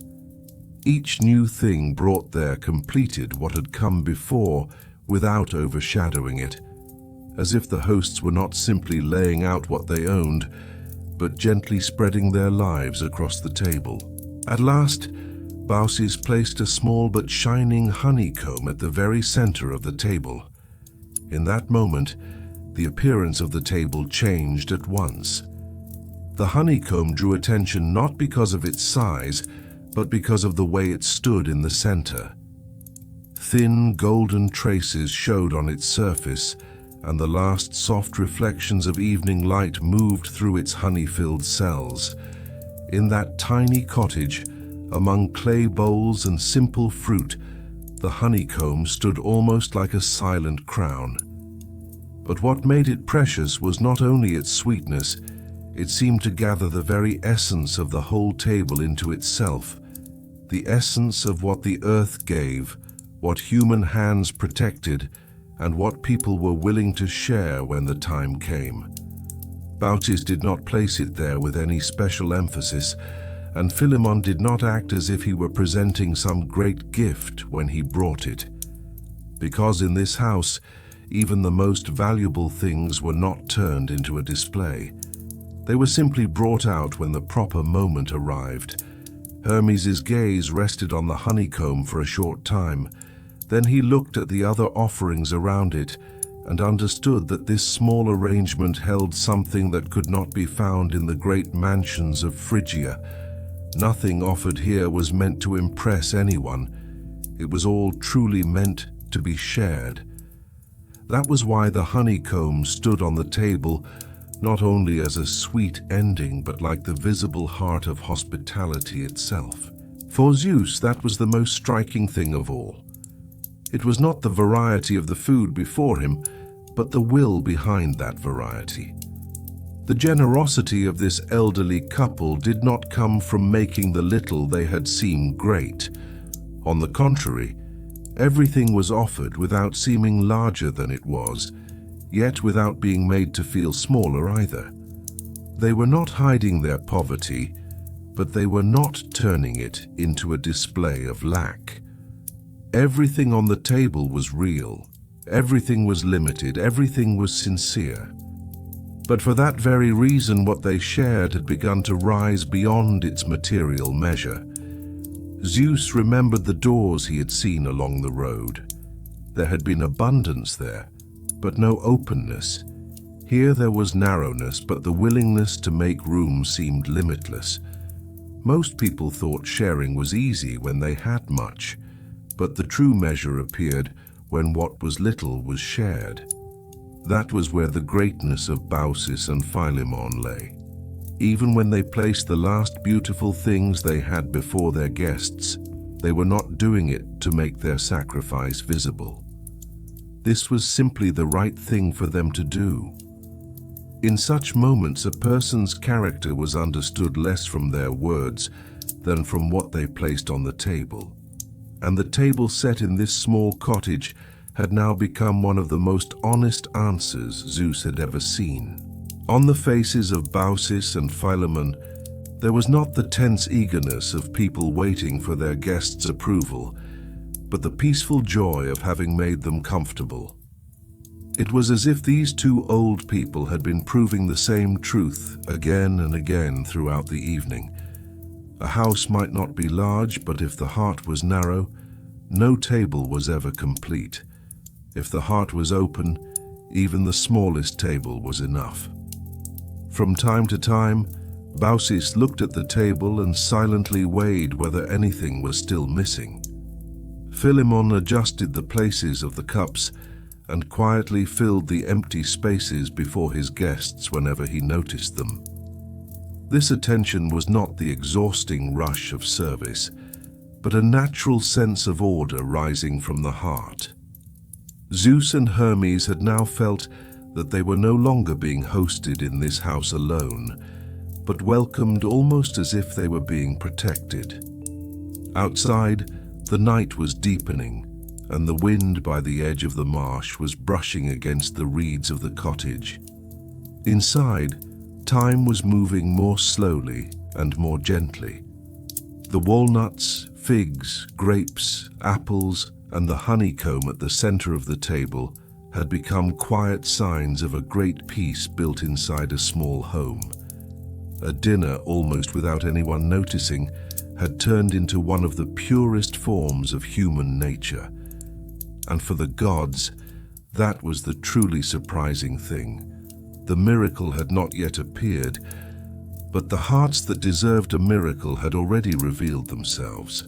At this point in the night, the warmth inside the cottage was almost complete, and the invisible veil had grown very thin. Everything on the table felt like the quiet preparation for a coming revelation. When the bright surface of the honeycomb, the dark color of the wine in the cups, and the faces of the old couple lit by goodwill came together, it felt as though something greater than an ordinary evening was gathering in the room. Philemon and Baucis did not know this. They had only offered their guests the finest last gifts they had, and carried their sincerity all the way to the final point of the table. But Zeus and Hermes knew that such a will should not go unanswered, because divine justice existed not only to punish, but also to recognize and set apart. The world outside had prepared its own closing. Here, openness, loyalty, and measured generosity had appeared in their clearest form. That was why the honeycomb at the center of the table was not only a sweet food, but almost like the threshold of the greater sign that was about to appear. Now everything seemed to have stopped for a moment. The guests' cups, the waiting looks of the old couple, the scent moving through the room, the low sound of the fire, and within that stillness, a detail that seemed ordinary was preparing to turn into the first miracle that would carry the whole night onto another plane.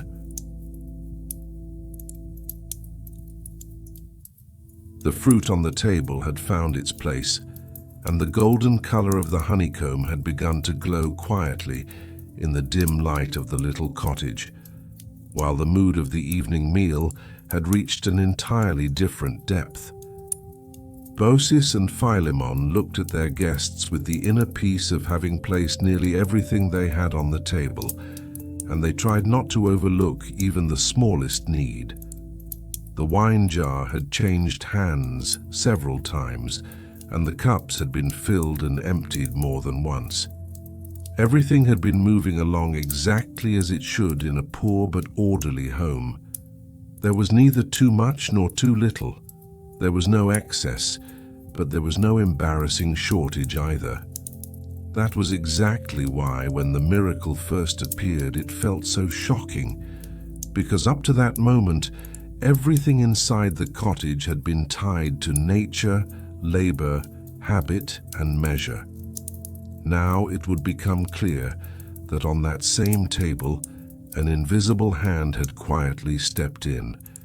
When Baucis leaned toward the jar to fill one of the cups again, her eyes caught the inside of the vessel for a brief moment. At first, she thought there was more wine left in it than there should have been.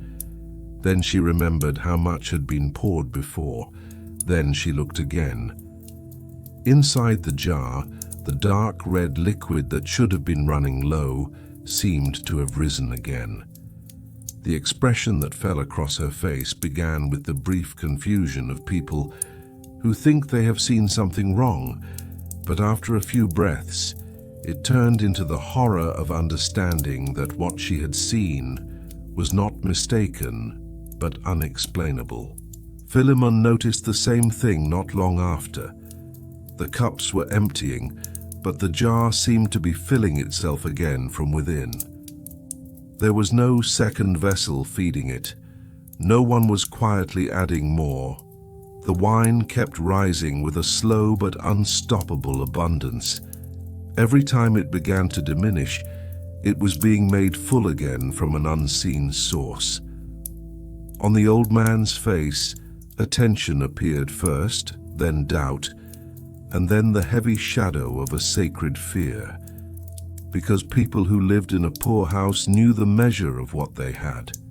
They were the ones who sensed best how much remained, how long something would last, and when a jar should run dry. For Philemon, being mistaken was not easy. Like Baucis, He understood that what he was seeing was not ordinary plenty, but a sign beyond human hands. The air inside the cottage changed all at once. The warmth that had felt comforting a moment before now carried another kind of weight, something that both surrounded and unsettled them at the same time. The fire still burned with the same quiet crackling. The fruit still sat on the table. The honeycomb still shone in the center. Yet over all of it, the silent pressure of the unexplainable had descended. Zeus and Hermes, meanwhile, treated the miracle before them as though it were something ordinary, and their faces showed neither surprise nor alarm. That was what made it truly frightening, because some truths revealed themselves most clearly in faces that were not surprised by them at all. Baucis's hands began to tremble slightly. Those hands that had worked all day, wiped the table with mint a little earlier, brought fire out from under the ashes, and prepared the meal, no longer moved with the same confidence. The old woman shifted her gaze from the jar to the guests, and from the guests back to the jar. This was no longer simply a blessed evening. It meant that the people sitting in their home were not ordinary travelers. Philemon's heart also sank slowly toward the same truth. They had invited two strangers inside, seated them on the bench, served food, brought fruit, and filled their cups. Now they understood that all of this had been done in the presence of a being far greater than they had imagined. This realization did not fill them with pride. On the contrary, it made them feel smaller. Because when good people recognized something sacred, they first saw their own shortcomings. Baucis and Philemon experienced exactly that. They began to see the smallness of what they had offered, the simplicity of their preparations, the narrowness of their home, and the poverty of their table through different eyes. What they had served with peace only a few minutes earlier now seemed insufficient to them, because the issue at the table was no longer the amount of food, but who it had been offered to. And when a person understood who their guests were, even their most sincere generosity could begin to feel as though it had come too late. At the same moment, they both raised their hands. The movement had not been spoken about beforehand, yet it seemed to rise out of one shared spirit. With their palms turned upward and their heads bowed, they began to plead in silence. This was not a loud cry or a scattered panic. It was more the language of deep embarrassment and sacred fear rising from within. They did not know formal prayers prepared in advance to please the gods, but they knew the oldest prayer of honest hearts, to ask for forgiveness. The words that fell from Philemon's lips were broken, but sincere. Baucis's voice was even lower. It was as if she was ashamed to raise her words, yet did not dare remain silent. Both of them apologized for the smallness of the meal and the preparations they had offered. They tried to explain that their home was little, that what they had was limited, and that they wanted forgiveness for not being able to set a better table for their guests. Yet from a divine point of view, what they had offered was not lacking at all. But this was often where the beauty of the human heart revealed itself, in not counting itself sufficient before what was sacred, even after doing all it could. As Zeus watched them, he knew that this prayer had risen from fear, but it was not a low or shameful fear. It was the fear born from a clean spirit that understood the greatness of the one before it. Hermes saw the same thing. The terror of this old couple was not selfish. They were grieving not for themselves, but because they feared they might have fallen short in their duty of hospitality. That thought soon led them to a new decision. Everything they had was already on the table. The freshest vegetables from the garden, the small portion of meat they had saved, the fruit, the cheese, the eggs, the honeycomb, but now none of it seemed enough to them. They felt they had to offer something more. The only living thing still in their home that could be called truly valuable was the goose, the faithful guardian of the cottage. That goose had long been part of their small world. It wandered around the house, made noise, and gave them the feeling that life still continued even in hardship. When Baucis and Philemon turned their eyes in the same direction at once, it was clear that their thoughts had met. They did not make the decision in words. They simply came to believe that they needed to place a more worthy sacrifice before their guests. There was no greedy piety in this choice, nor any rough bargaining made in panic to calm the gods. There was rather the quiet seriousness of being ready to give up the last valuable thing they owned without hesitation, because true hospitality always wanted to go one step further when it was tested. And these two old people, even in the very center of fear, did not think of pulling back from generosity. Baucis rose slowly and Philemon rose with her. Both of them carried the weight of old age, yet in that moment they pushed it into the background. There was fear on their faces, but that fear did not make them shrink. Instead, it lifted them to their feet for one final act of service. Zeus and Hermes were still silent. The never-ending abundance of the wine continued to shine on the table, as if it had invisibly crossed the limits of the little cottage. At that point, the warm and simple flow of the evening passed completely into another plane. Because for the hosts, the issue was no longer merely receiving guests, it was knowing how to stand before what was sacred. After praying, Baucis and Philemon had stepped into a decision. Now it was time to turn that decision into action.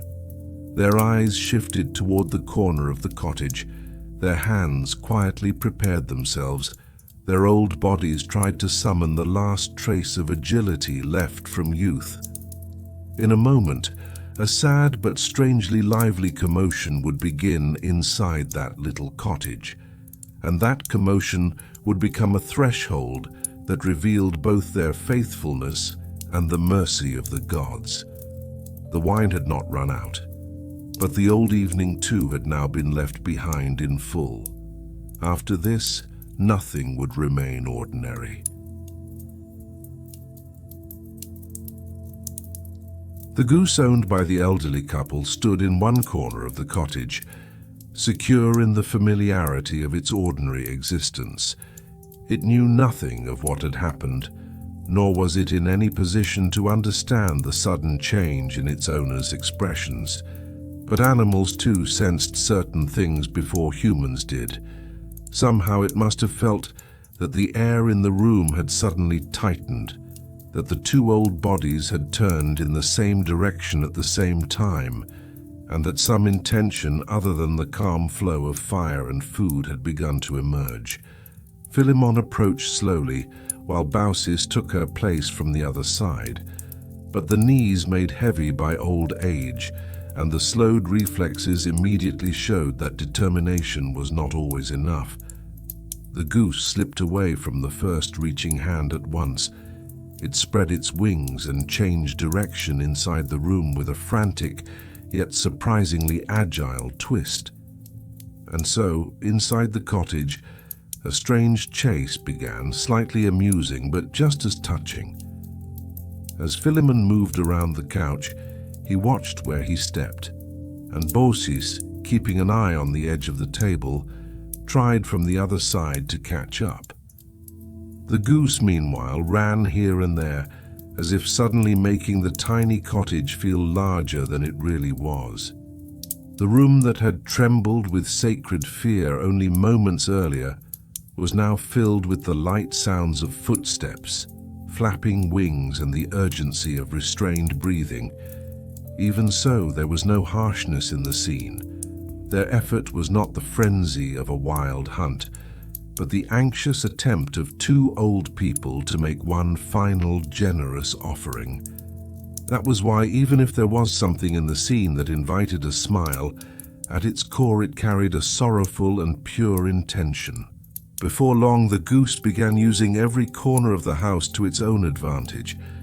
At one moment, it moved toward the space beneath the couch, then slipped past the table and sometimes turned in another direction after shrinking from the heat of the hearth. When Baucis tried for a moment to cut off its path, she had to pull her foot back carefully. If she hurried, she might have thrown the table off balance and ruined the meal she had just set with such care. Philemon, meanwhile, almost seemed ready to fall to the ground at one point, but he steadied himself by placing a hand against the wall. This chase inside the little cottage had turned into a strange moment in which old age and willpower stood face to face. Their desire was strong, but their bodies no longer responded as they once had. Zeus and Hermes watched all of this in silence.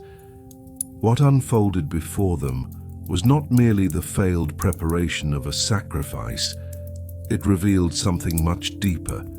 For guests they now understood to be divine, Baucis and Philemon had been willing to tire themselves out, to stumble, even to make themselves look foolish. This did not come from a cold sense of religious duty, but from a habit of holding nothing back in the presence of a guest. And that was what moved the gods most deeply. Even when seized by fear, this elderly couple did not retreat from their generosity. On the contrary, they tried to carry it even further. In them, reverence for the sacred gave rise not to stinginess, but to a greater openness. Such a spirit was a spirit that deserved reward. The strangest and most meaningful moment of the chase came unexpectedly. As if sensing that there was nowhere left to run, the goose suddenly changed direction and ran straight toward Zeus and Hermes, who stood in the middle of the cottage. Its wings were half open. Its breathing had quickened. Its small body trembled with panic, and in the end it stopped near them, almost like a child looking for shelter. It found salvation at the feet of the gods. At that moment, Baucis and Philemon stopped as well. Their hands remained frozen in mid-motion, and their eyes shifted from that small animal to their guests. Right there, the clearest answer had been given. Even this goose, through instinct, had chosen their side as the place that would protect it. A moment of silence settled inside the cottage. The earlier commotion faded, the sound of the fire became audible again, and the light steam rising from the pot hung in the air. Baucis's chest was rising and falling rapidly. Philemon's shoulders had sunk with exhaustion, and a childlike embarrassment had settled across his face. As they tried to complete their final act of service, they had, it seemed, been stopped by the gods themselves. And within that interruption there was not rebuke, but mercy. Because sometimes the divine, after accepting a person's faithfulness, asked nothing more of them. What the old couple had done up to that moment was already enough. More than enough. At last Zeus spoke. His voice was not loud, but it was firm enough to change all the boundaries of the room at once. Earlier, that voice had sounded like it came from the mouth of a weary traveler. Now, however, it carried an authority that left no room for argument. He said that the animal meant for sacrifice should not be killed, and with that, he brought the elderly couple's anxious effort to an end. Then the truth that could no longer be hidden was revealed. Those seated before them were not ordinary guests. They were gods. When Zeus declared this, the words did not strike the reed roof of the cottage and return. It was as if they entered everything, Even the stones, the smoke, the fire, and the simple foods resting on the table. Baucis and Philemon seemed to grow small again. But this shrinking was not the shrinking of humiliation, but of awe. Philemon lowered his head, and Baucis drew her hands together. Once again, they seemed as though they wanted to apologize, but now listening had taken the place of words. Zeus declared that their neighbors would receive the punishment they deserved, and that the mercilessness in this region would not go unanswered. But within those same words there was another judgment as well. Baucis and Philemon would be spared from that punishment. For though they lived on the same land and shared the same night, they were not made of the same substance as the hard hearts around them. Their door had opened, their table had been shared, and even their fear had turned into generosity. Such souls could not be remembered alongside destruction. Divine justice knew how to distinguish as it judged. So after that, Zeus told them to leave their cottage without wasting time and to follow him. There was urgency in his voice, but no panic. What was approaching was unavoidable. The outside world had already begun preparing its own end, and the stone-hearted houses of Phrygia had begun gathering the weight of their sentence. Now a new path was opening for the two old people sitting in this little cottage. Baucis and Philemon looked at each other. That look carried all the habit, trust, and silent understanding of a long marriage. Then they gathered themselves and rose to their feet. The feet that had stumbled only minutes earlier while chasing the goose were now moving under a different kind of weight. This time, within their weariness, there was not fear, but the seriousness of obeying a divine command.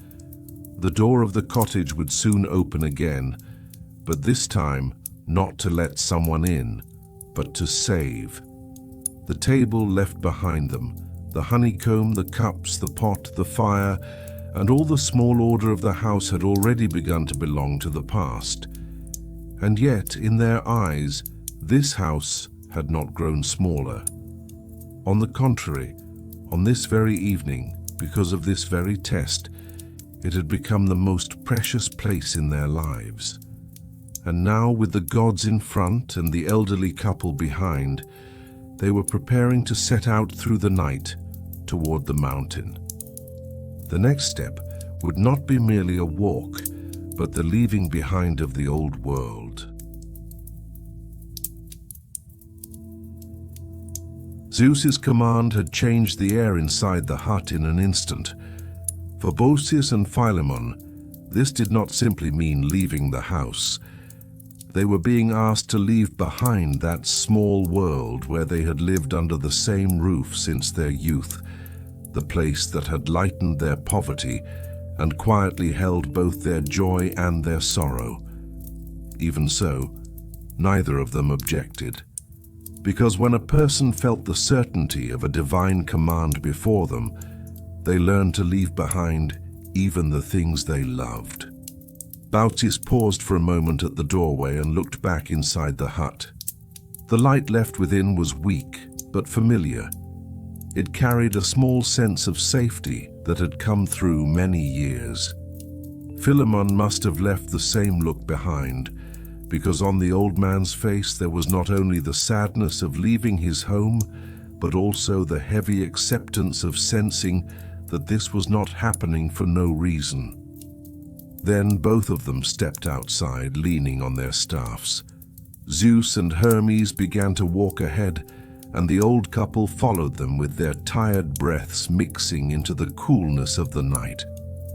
As the door closed behind them, the world inside the hut had already begun to belong to the past. But for that very reason, that little house seemed to reach its true greatness for the first time. The road that stretched toward the mountain was not easy. For someone who had left the stone streets of Phrygia and come to the edge of the marsh, beginning to climb an uphill path at night was already difficult. Doing it in old age turned every step into its own trial. Baucis and Philemon felt this from the very beginning. In some places the ground softened, in others it hardened, and the narrow paths were broken by stones and roots. Their staffs became not only support, but the very condition that allowed them to place their steps safely on the ground. Although Zeus and Hermes no longer hid their divine nature, they still moved ahead in silence, guiding the old couple not with a harsh command that rushed them forward, but with an irreversible seriousness. Baucis's breathing grew heavier at short intervals, and Philemon sometimes stopped for a very brief moment beside a rock to gather strength again. But neither of them chose to fall behind, because even within fear, they had learned to move forward by relying on each other. People who had carried the same poverty for years were now climbing the same slope together. This climb was a test not only of the body but of the heart as well. The little house left behind, the warmth of the table, the comfort of the fire, and the familiar order of the night had given way to the unknown. But the loyalty inside those two old people was steadier than the fear of the unknown. As the path rose higher, the air changed. As the heavy smell of the marsh fell behind them, it gave way to a sharper, barer coolness. The wind struck more directly above, blowing across the mountain slopes with an openness that no house and no fence could block. Baucis pulled her cloak tighter around herself, and Philemon moved on with his shoulders bent. As the gods walked ahead and the humans followed behind in the night, the world seemed to be slowly dividing into two parts: the ordinary life left below and the judgment drawing near above. Zeus continued his walk without pause, yet he did not ignore the breath and exhaustion of the two old hearts behind him. From time to time, Hermes slightly turned his head, silently checking whether they were falling behind. Even this small attention gave Baucis and Philemon a little courage, because the beings before them were gods now, yet those gods were leading them not with contempt, but by recognizing the distinction they had earned. As the climb stretched on, the bodies of the old couple were strained more and more. Their knees grew heavier, the stones under their feet felt sharper, and every step had to be taken with greater awareness. But in that very hardship, the unity they had built over the years became visible again. When Baucis seemed about to stumble, Philemon steadied her with his gaze. When Philemon hesitated, Baucis matched his step with her patience. Neither of them was young anymore, but moving together had become the greatest strength of their old age. After a while, the sky began to change as well. The night, which had been only dark a short time before, now took on a different weight. Clouds were gathering in the distance, and the openness of the stars was giving way to a pressed, heavy darkness. The air seemed to tighten within itself, preparing an invisible noise rising from the depths. Baucis and Philemon felt this not only with their eyes, but with their bodies as well. Some disasters were understood first not by sound, but by the texture of the air. When the wind came wetter and harsher, when the stones of the slope felt colder underfoot, the same thing passed through the old couple at once: fear. But this fear was not only for themselves. The city they had left behind, those hard neighborhoods that had turned them away at their doors, the people sitting safely behind their tables, all suddenly came to mind. Because what was approaching was not only rain. After Zeus's words, the meaning carried by those clouds was greater. Baucis did not say this openly, and Philemon did not put it into words either, But the same thought passed through both of them. Phrygia was moving toward its judgment. That was why the climb carried not only salvation, but also the burden of witnessing the end of others. People could continue to grieve even for those who had wronged them. The hearts of Baucis and Philemon were exactly like that. Even inside their own fear, they could not help thinking about what was going to happen to others. At last, the hardest part of the climb began to fall behind them, and the higher, more open points of the mountain came into view.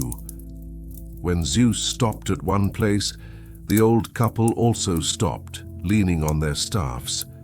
Their breathing had quickened and their faces were worn, but the expression in their eyes was not only exhaustion. Until now, they had come without fully knowing what they were being led toward. Now Zeus told them to turn and look back. Baucis and Philemon slowly turned their heads. Below them, Phrygia no longer looked like the old city in the night. Though darkness had fallen, the whole landscape had changed because of the waters that were clearly gathering and the collapsing sky. The place where streets, doors, courtyards, and mansions had once stood was beginning to turn into a widening marsh and a stretch of dark water. The lights of the houses could no longer be seen. The boundaries were fading, and water was taking the place of earth. It was as if the whole city had been pulled out from under its own hardness and given over to a silent drowning. When Baucis and Philemon looked at this scene, the first feeling that rose inside them was not relief. First came horror, and then deep sorrow. Because even when divine justice took its place, good hearts could not greet the destruction of others with joy. Even those who had turned them away from their doors, drawn the bolt across their faces, and denied mercy to strangers now appeared in their eyes, not only as people who deserved punishment, but as lost people. Philemon's face darkened with sorrow, and Baucis's eyes filled with tears. Even as they saw their own salvation, they watched the end of others in mourning. And in the middle of this scene, the most astonishing thing was a single exception. As the waters spread, as the buildings disappeared, and as the great neighborhoods became impossible to make out, one point still stood. That tiny reed hut seemed to remain alone in the middle of the vast destruction. It had no high walls and no magnificent roof, yet it was not sinking. It was not disappearing. In the middle of the dark water, it looked like a small and stubborn presence. When Baucis and Philemon saw this, they looked at each other in astonishment. All the great houses, those broad buildings that had trusted in themselves, had vanished from sight, but their own low-roofed poor little hut was still visible. This image revealed in complete clarity the silent but sharp measure of divine justice. The thick walls people had built to protect themselves had not saved them, yet the small house of two old people, standing only through openness and goodwill, had been preserved even in the middle of the waters. In Baucis's eyes there was now not only sorrow, but also reverence, because that hut was no longer only the place where they had lived. It had become a sign of divine mercy. Philemon understood this too. He lowered his head slightly, as if by seeing that little house again, he had also seen once more the whole life they had spent there. Every day they had lived without shame in poverty. Every day they had endured by leaning on each other and kept their door open to the stranger, had now become the foundation of an invisible reward. The old couple did not speak for a long time. This silence did not come from exhaustion. What they had seen was too great for words to contain. Even if their shoulders were not shaking with sobs, there was a deep emotional breaking within them. Fear, gratitude, grief, and awe had all mixed together. Zeus and Hermes did not break that silence, because sometimes the greatest explanation was the moment when a person was left alone with their own heart. Baucis and Philemon stood in exactly such a moment. They understood the reason for their salvation, but they had also seen the cost of that salvation. Still, within the divine order, a distinction had been made. Hardness had been written to one side, openness to the other. That distinction was now changing the road before them as well, because standing in this high place on the mountain was not only for looking back. The destruction left behind was the threshold of a greater transformation about to open before them. Even if Baucis and Philemon did not yet know it in its full form, they sensed that the fate of their small house was also about to change.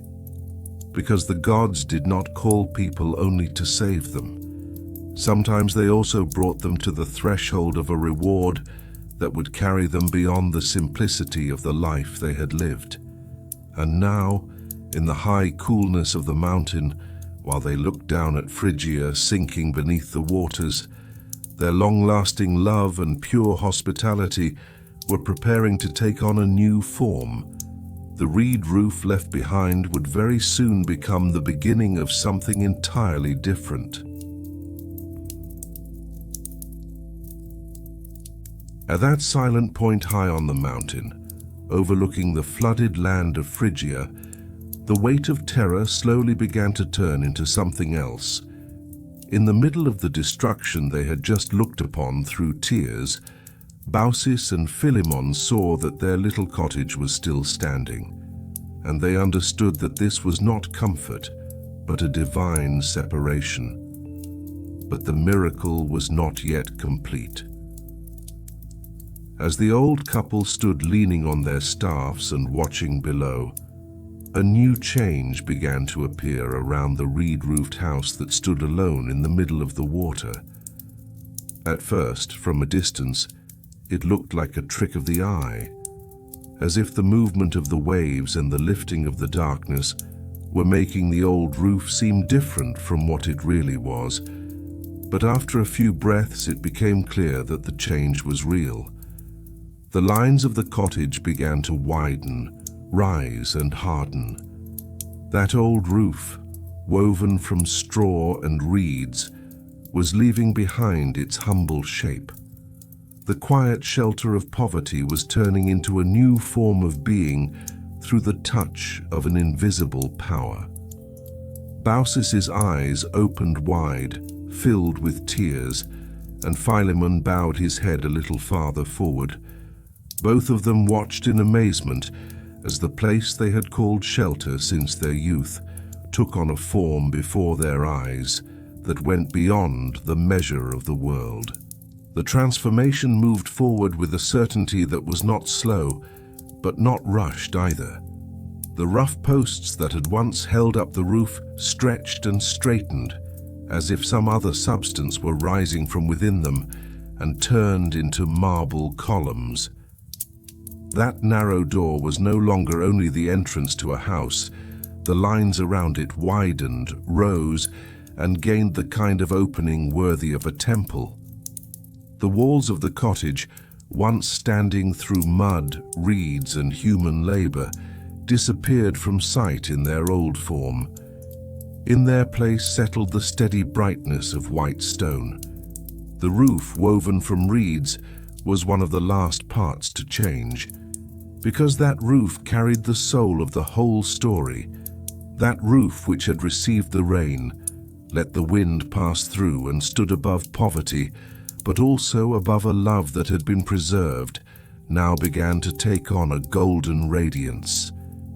As if moonlight and divine power had come together, a cold but exalted glow appeared over it. A few moments later, the old house of Baucis and Philemon could no longer be recognized in its former shape. In that place now rose a calm and magnificent temple with columns and a golden roof. This splendor did not resemble the showy pride of the rich houses of Phrygia. Their brightness had been arranged for the eyes of others.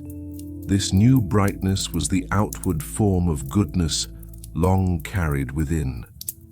The cottage had not simply grown larger, it had reached the form it deserved, because some places had been temples from the beginning through the right actions lived within them. The gods only made this visible.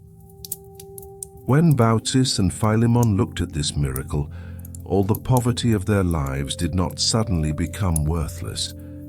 On the contrary, it gained meaning, because now it was understood that the narrowness they had carried for so many years had not been in vain.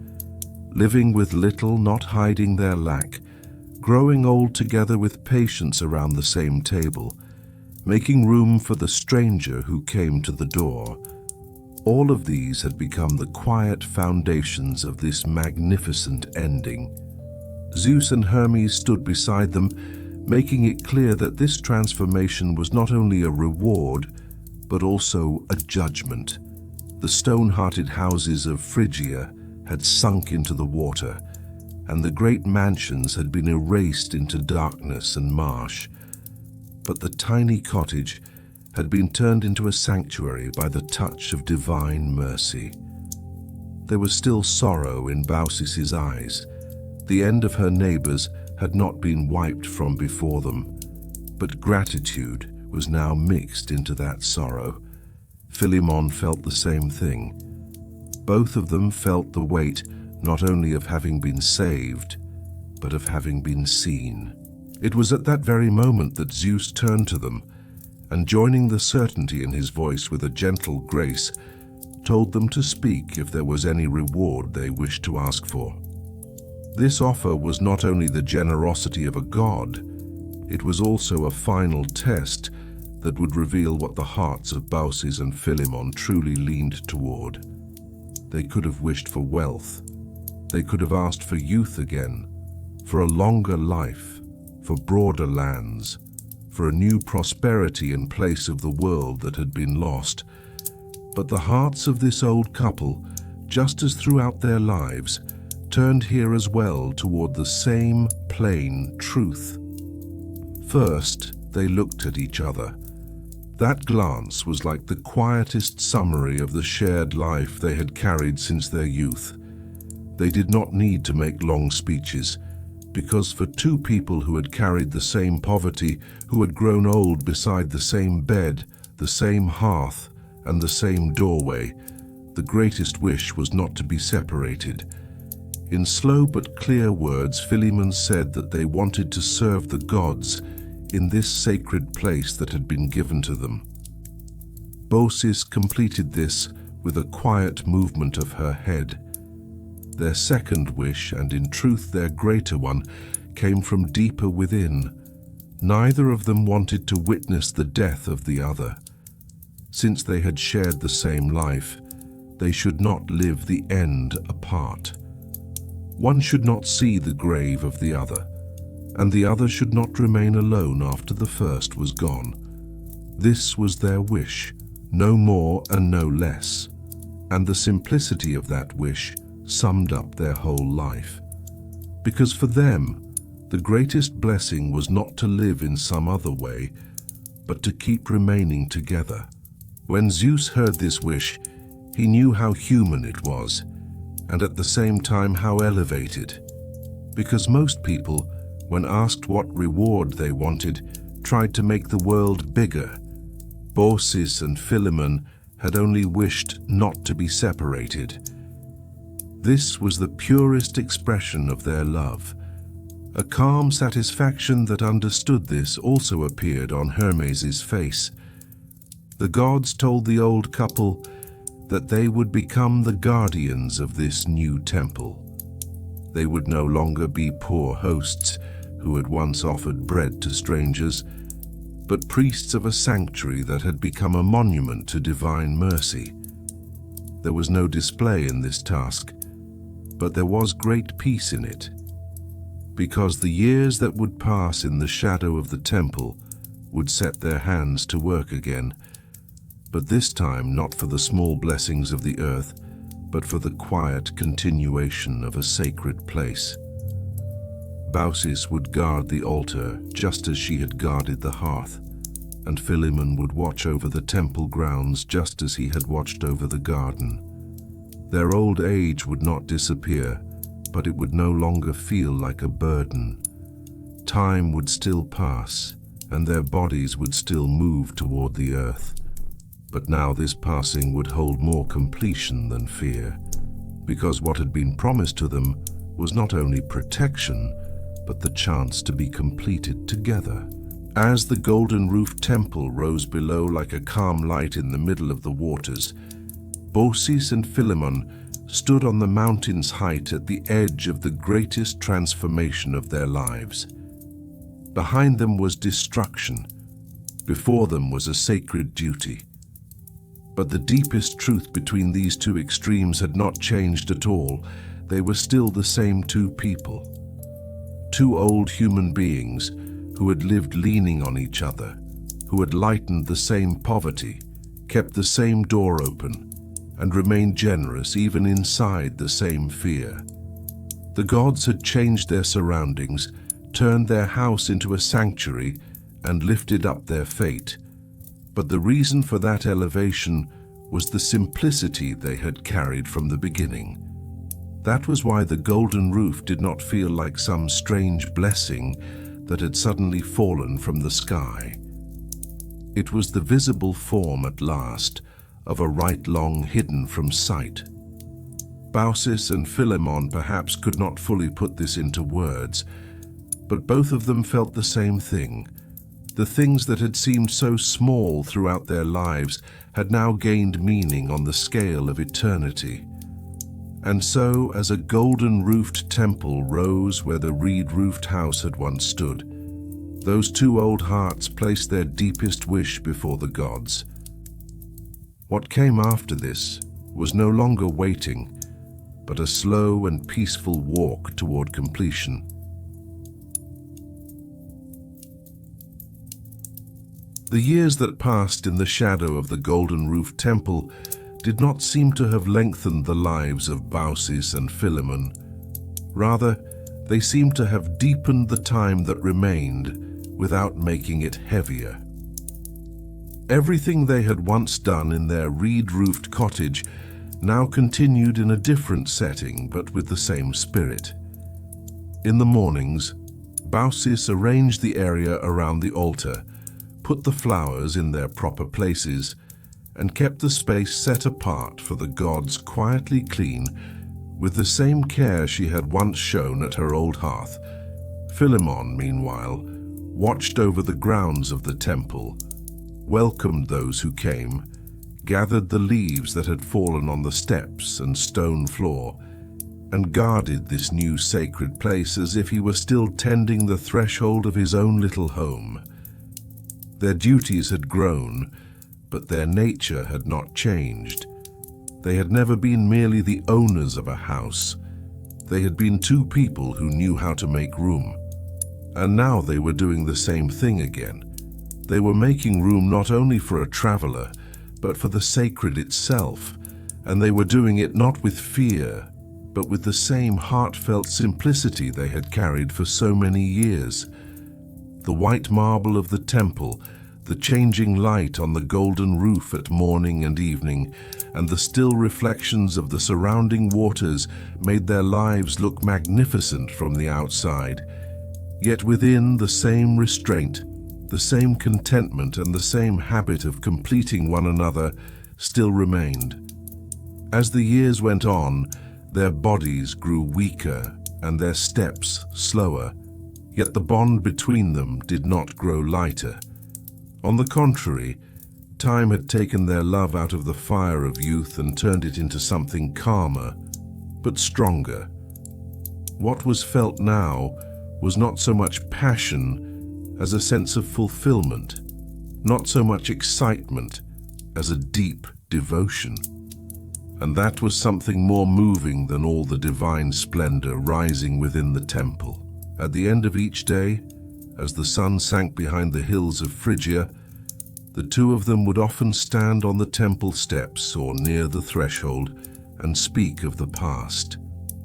It was as if the years the gods had granted them had been given not to make them forget, but to make memory clearer.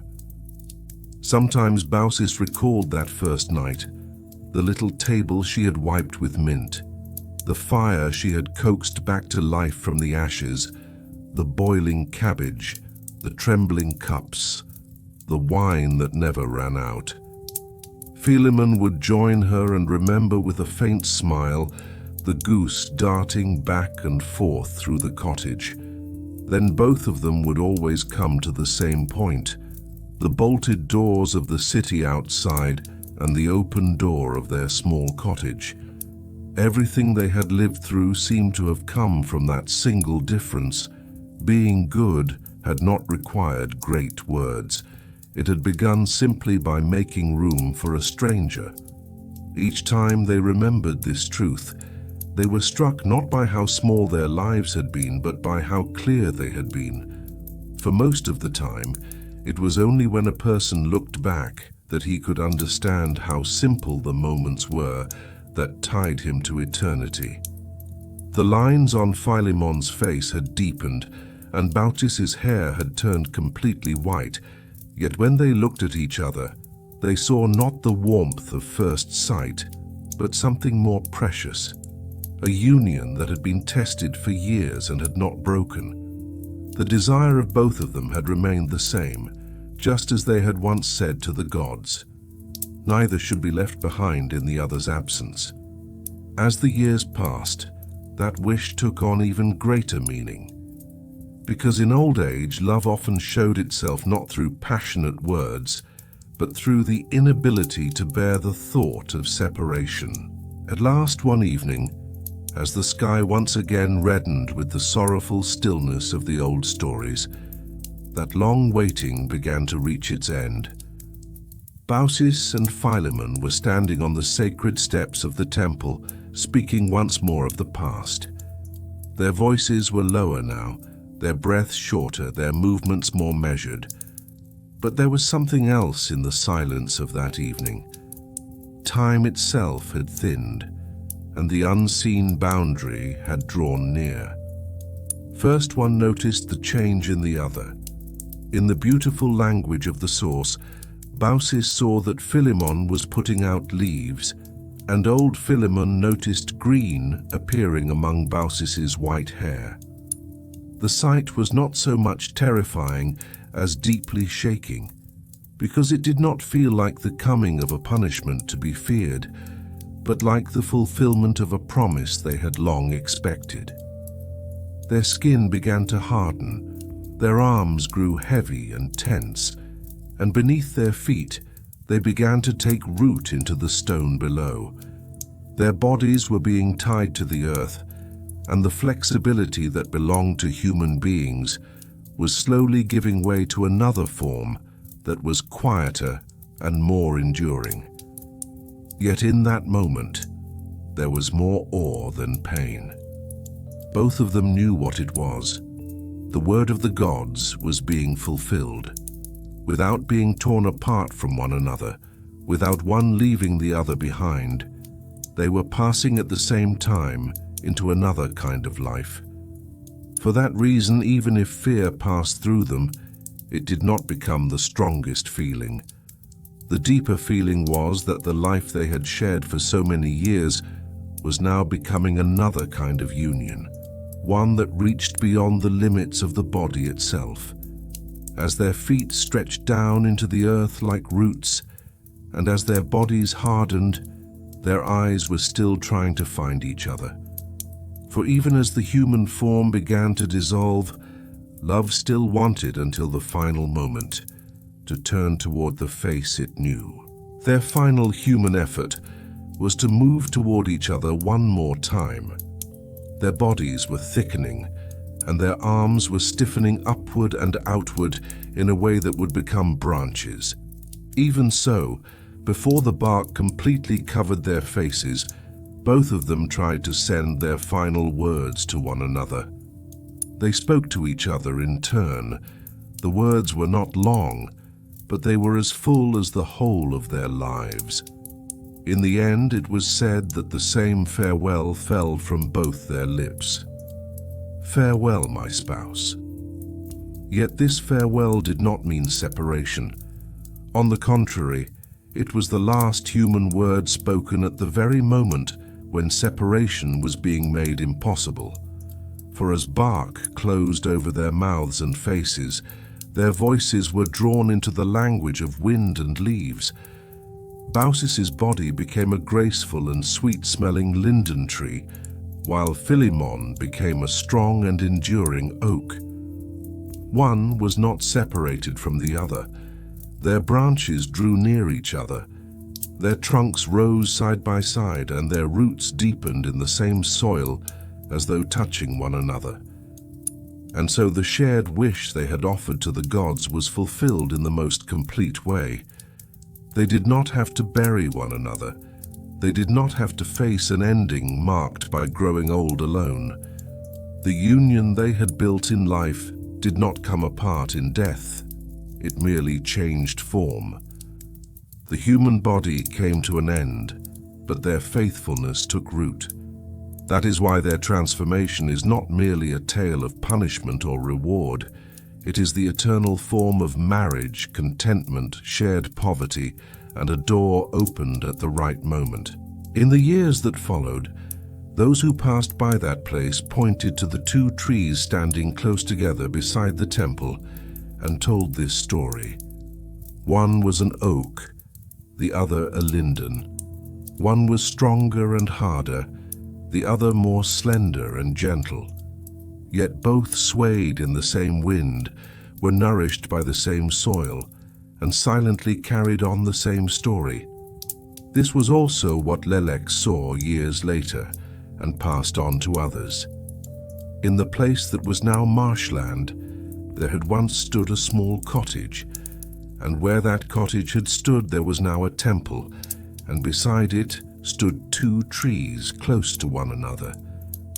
These trees were not merely the bodily remains of Baucis and Philemon.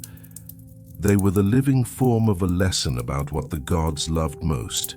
Great palaces, heavy doors, and wealth that existed only to protect itself had vanished.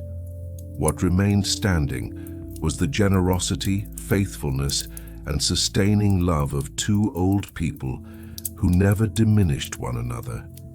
And so the story returned to where it had begun, to a table and to a question. What did the gods reward?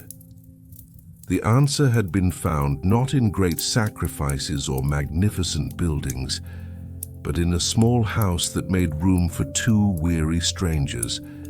That is why the story of Baucis and Philemon was not forgotten, because that story showed that when a person shared the little he had at the right moment, it could sometimes change an entire life and even what came after death. And their trunks, rising side by side, went on telling that truth longer than words ever could.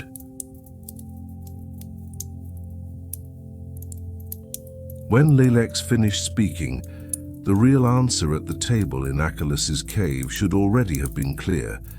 Transformation was possible. But what Lelex showed was not only a hut turning into a temple, two bodies turning into trees, or a plain turning into a swamp. The real transformation was happening in the unseen place.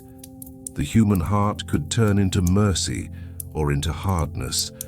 A home could turn into a shelter or into a fortress. A society could turn into order or into decay.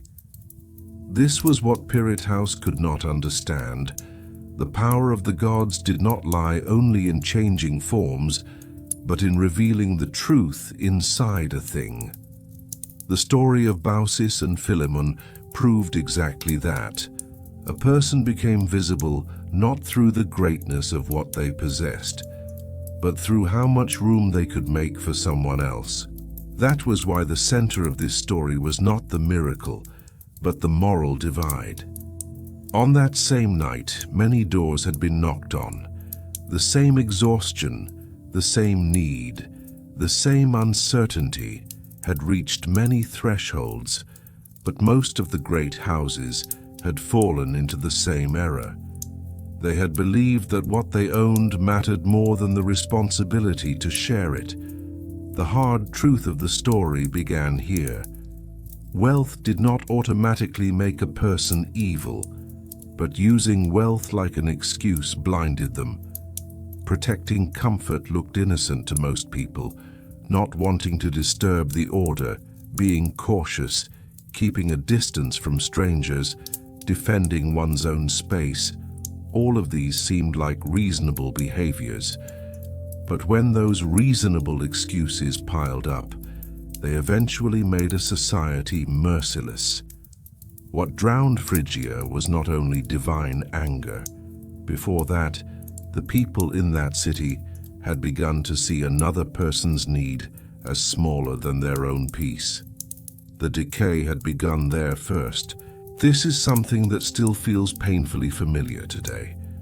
No one may lock their door with bronze bolts anymore, but people still close themselves off in much more refined ways. For example, while a courier waits in the rain for minutes at the door, the person inside looks at him through the security camera and says, "I can't come downstairs." While an elderly neighbor struggles on the stairs with her bags, the people living in the same building turn their heads away instead of opening the door and helping her. In a workplace, everyone sits at the same table, but the pain of someone who is obviously worn out goes unseen. Still, that person is expected to deliver reports, performance, and speed. A city feels sorry for people who lost their homes after an earthquake. Then, very quickly, it starts talking about their presence as a disturbance, a burden, or even visual pollution. A family sits at the same table, but because everyone is buried in their own screen, no one notices that the quietest person there has been collapsing inside for days. None of these things look like epic acts of evil. But that is exactly what the story tells us. Great destruction is often born from the accumulation of small acts of indifference. This was where the honor of Baucis and Philemon gained its meaning. What made them noble was not that they were poor. Poverty by itself is not a virtue.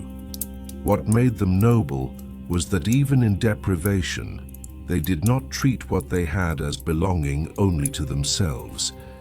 Because sharing is often not a matter of abundance, first and foremost, it is a matter of character. Some people have a great deal and give nothing.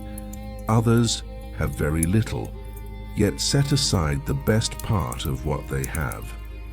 That is why true honor does not appear in wealth itself, but in the way a person relates to wealth or poverty. A person's table may be large and still dishonorable, because if there is no place there reserved for someone else, abundance remains nothing more than a pile.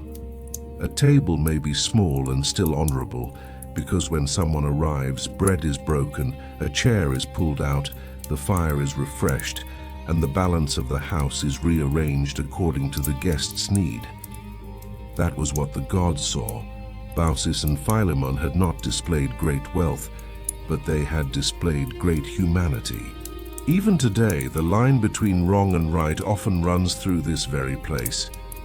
What is wrong is not only being cruel. What is wrong is that a person keeps producing justified excuses for themselves until their conscience grows smaller. I'm tired. I don't have time. It's not my responsibility. I can't help everyone. Someone else will handle it anyway. You can't trust people. You shouldn't open the door to anyone. Too much goodwill gets exploited. All of these can sometimes be true. But the more often a person uses these sentences, the more they begin to think that protecting themselves is a higher virtue than doing good. At that point, a home stops being a home. It becomes only a protected space, Life stops being life, it becomes only a managed comfort, and a person stops being a person and becomes the guard of their own comfort. The story of Baucis and Philemon unsettles us precisely here, because it reminds us that goodness is often neither convenient nor easy. Real mercy sometimes disrupts order, sometimes delays a plan, sometimes reduces comfort, sometimes pulls a person out of their own small center. But that is exactly why it is valuable. Perhaps this is the greatest illusion of today.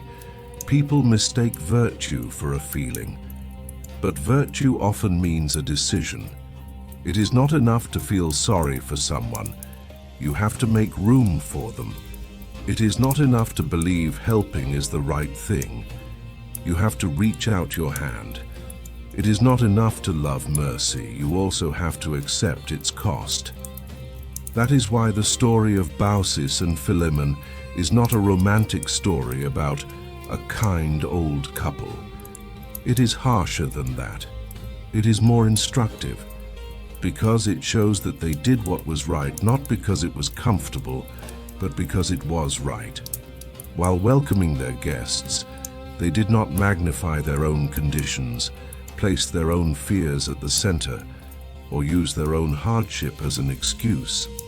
And that is exactly what the gods saw. A person's worth is measured not by how much the things they own make them comfortable, but by how human they can remain while sharing those things with someone else.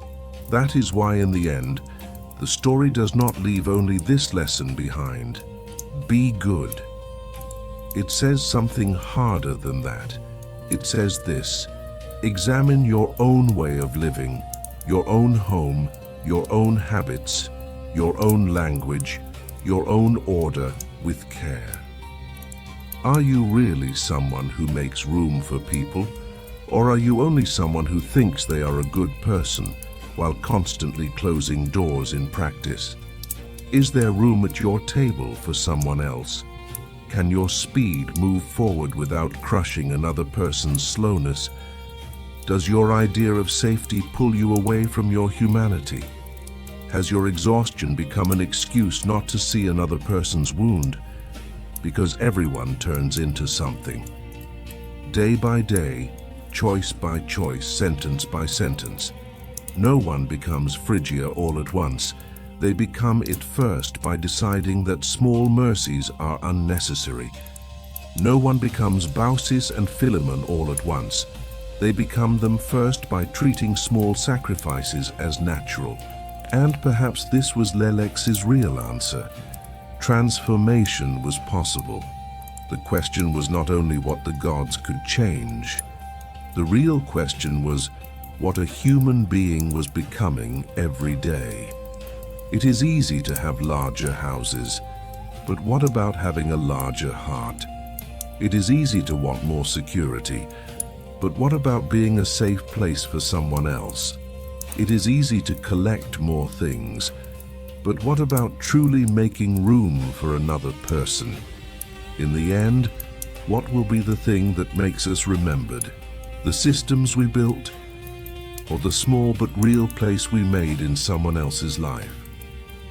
Does the world weigh us by what we own, or by what we are able to share? I hope that as you end your day, this ancient epic has been a good story for you. I look forward to your comments and requests. Do not forget to follow my channel. May the darkness of the night and the rhythm of the sea bring you peace. Until we meet again in another legend in the breath of another hero. Love.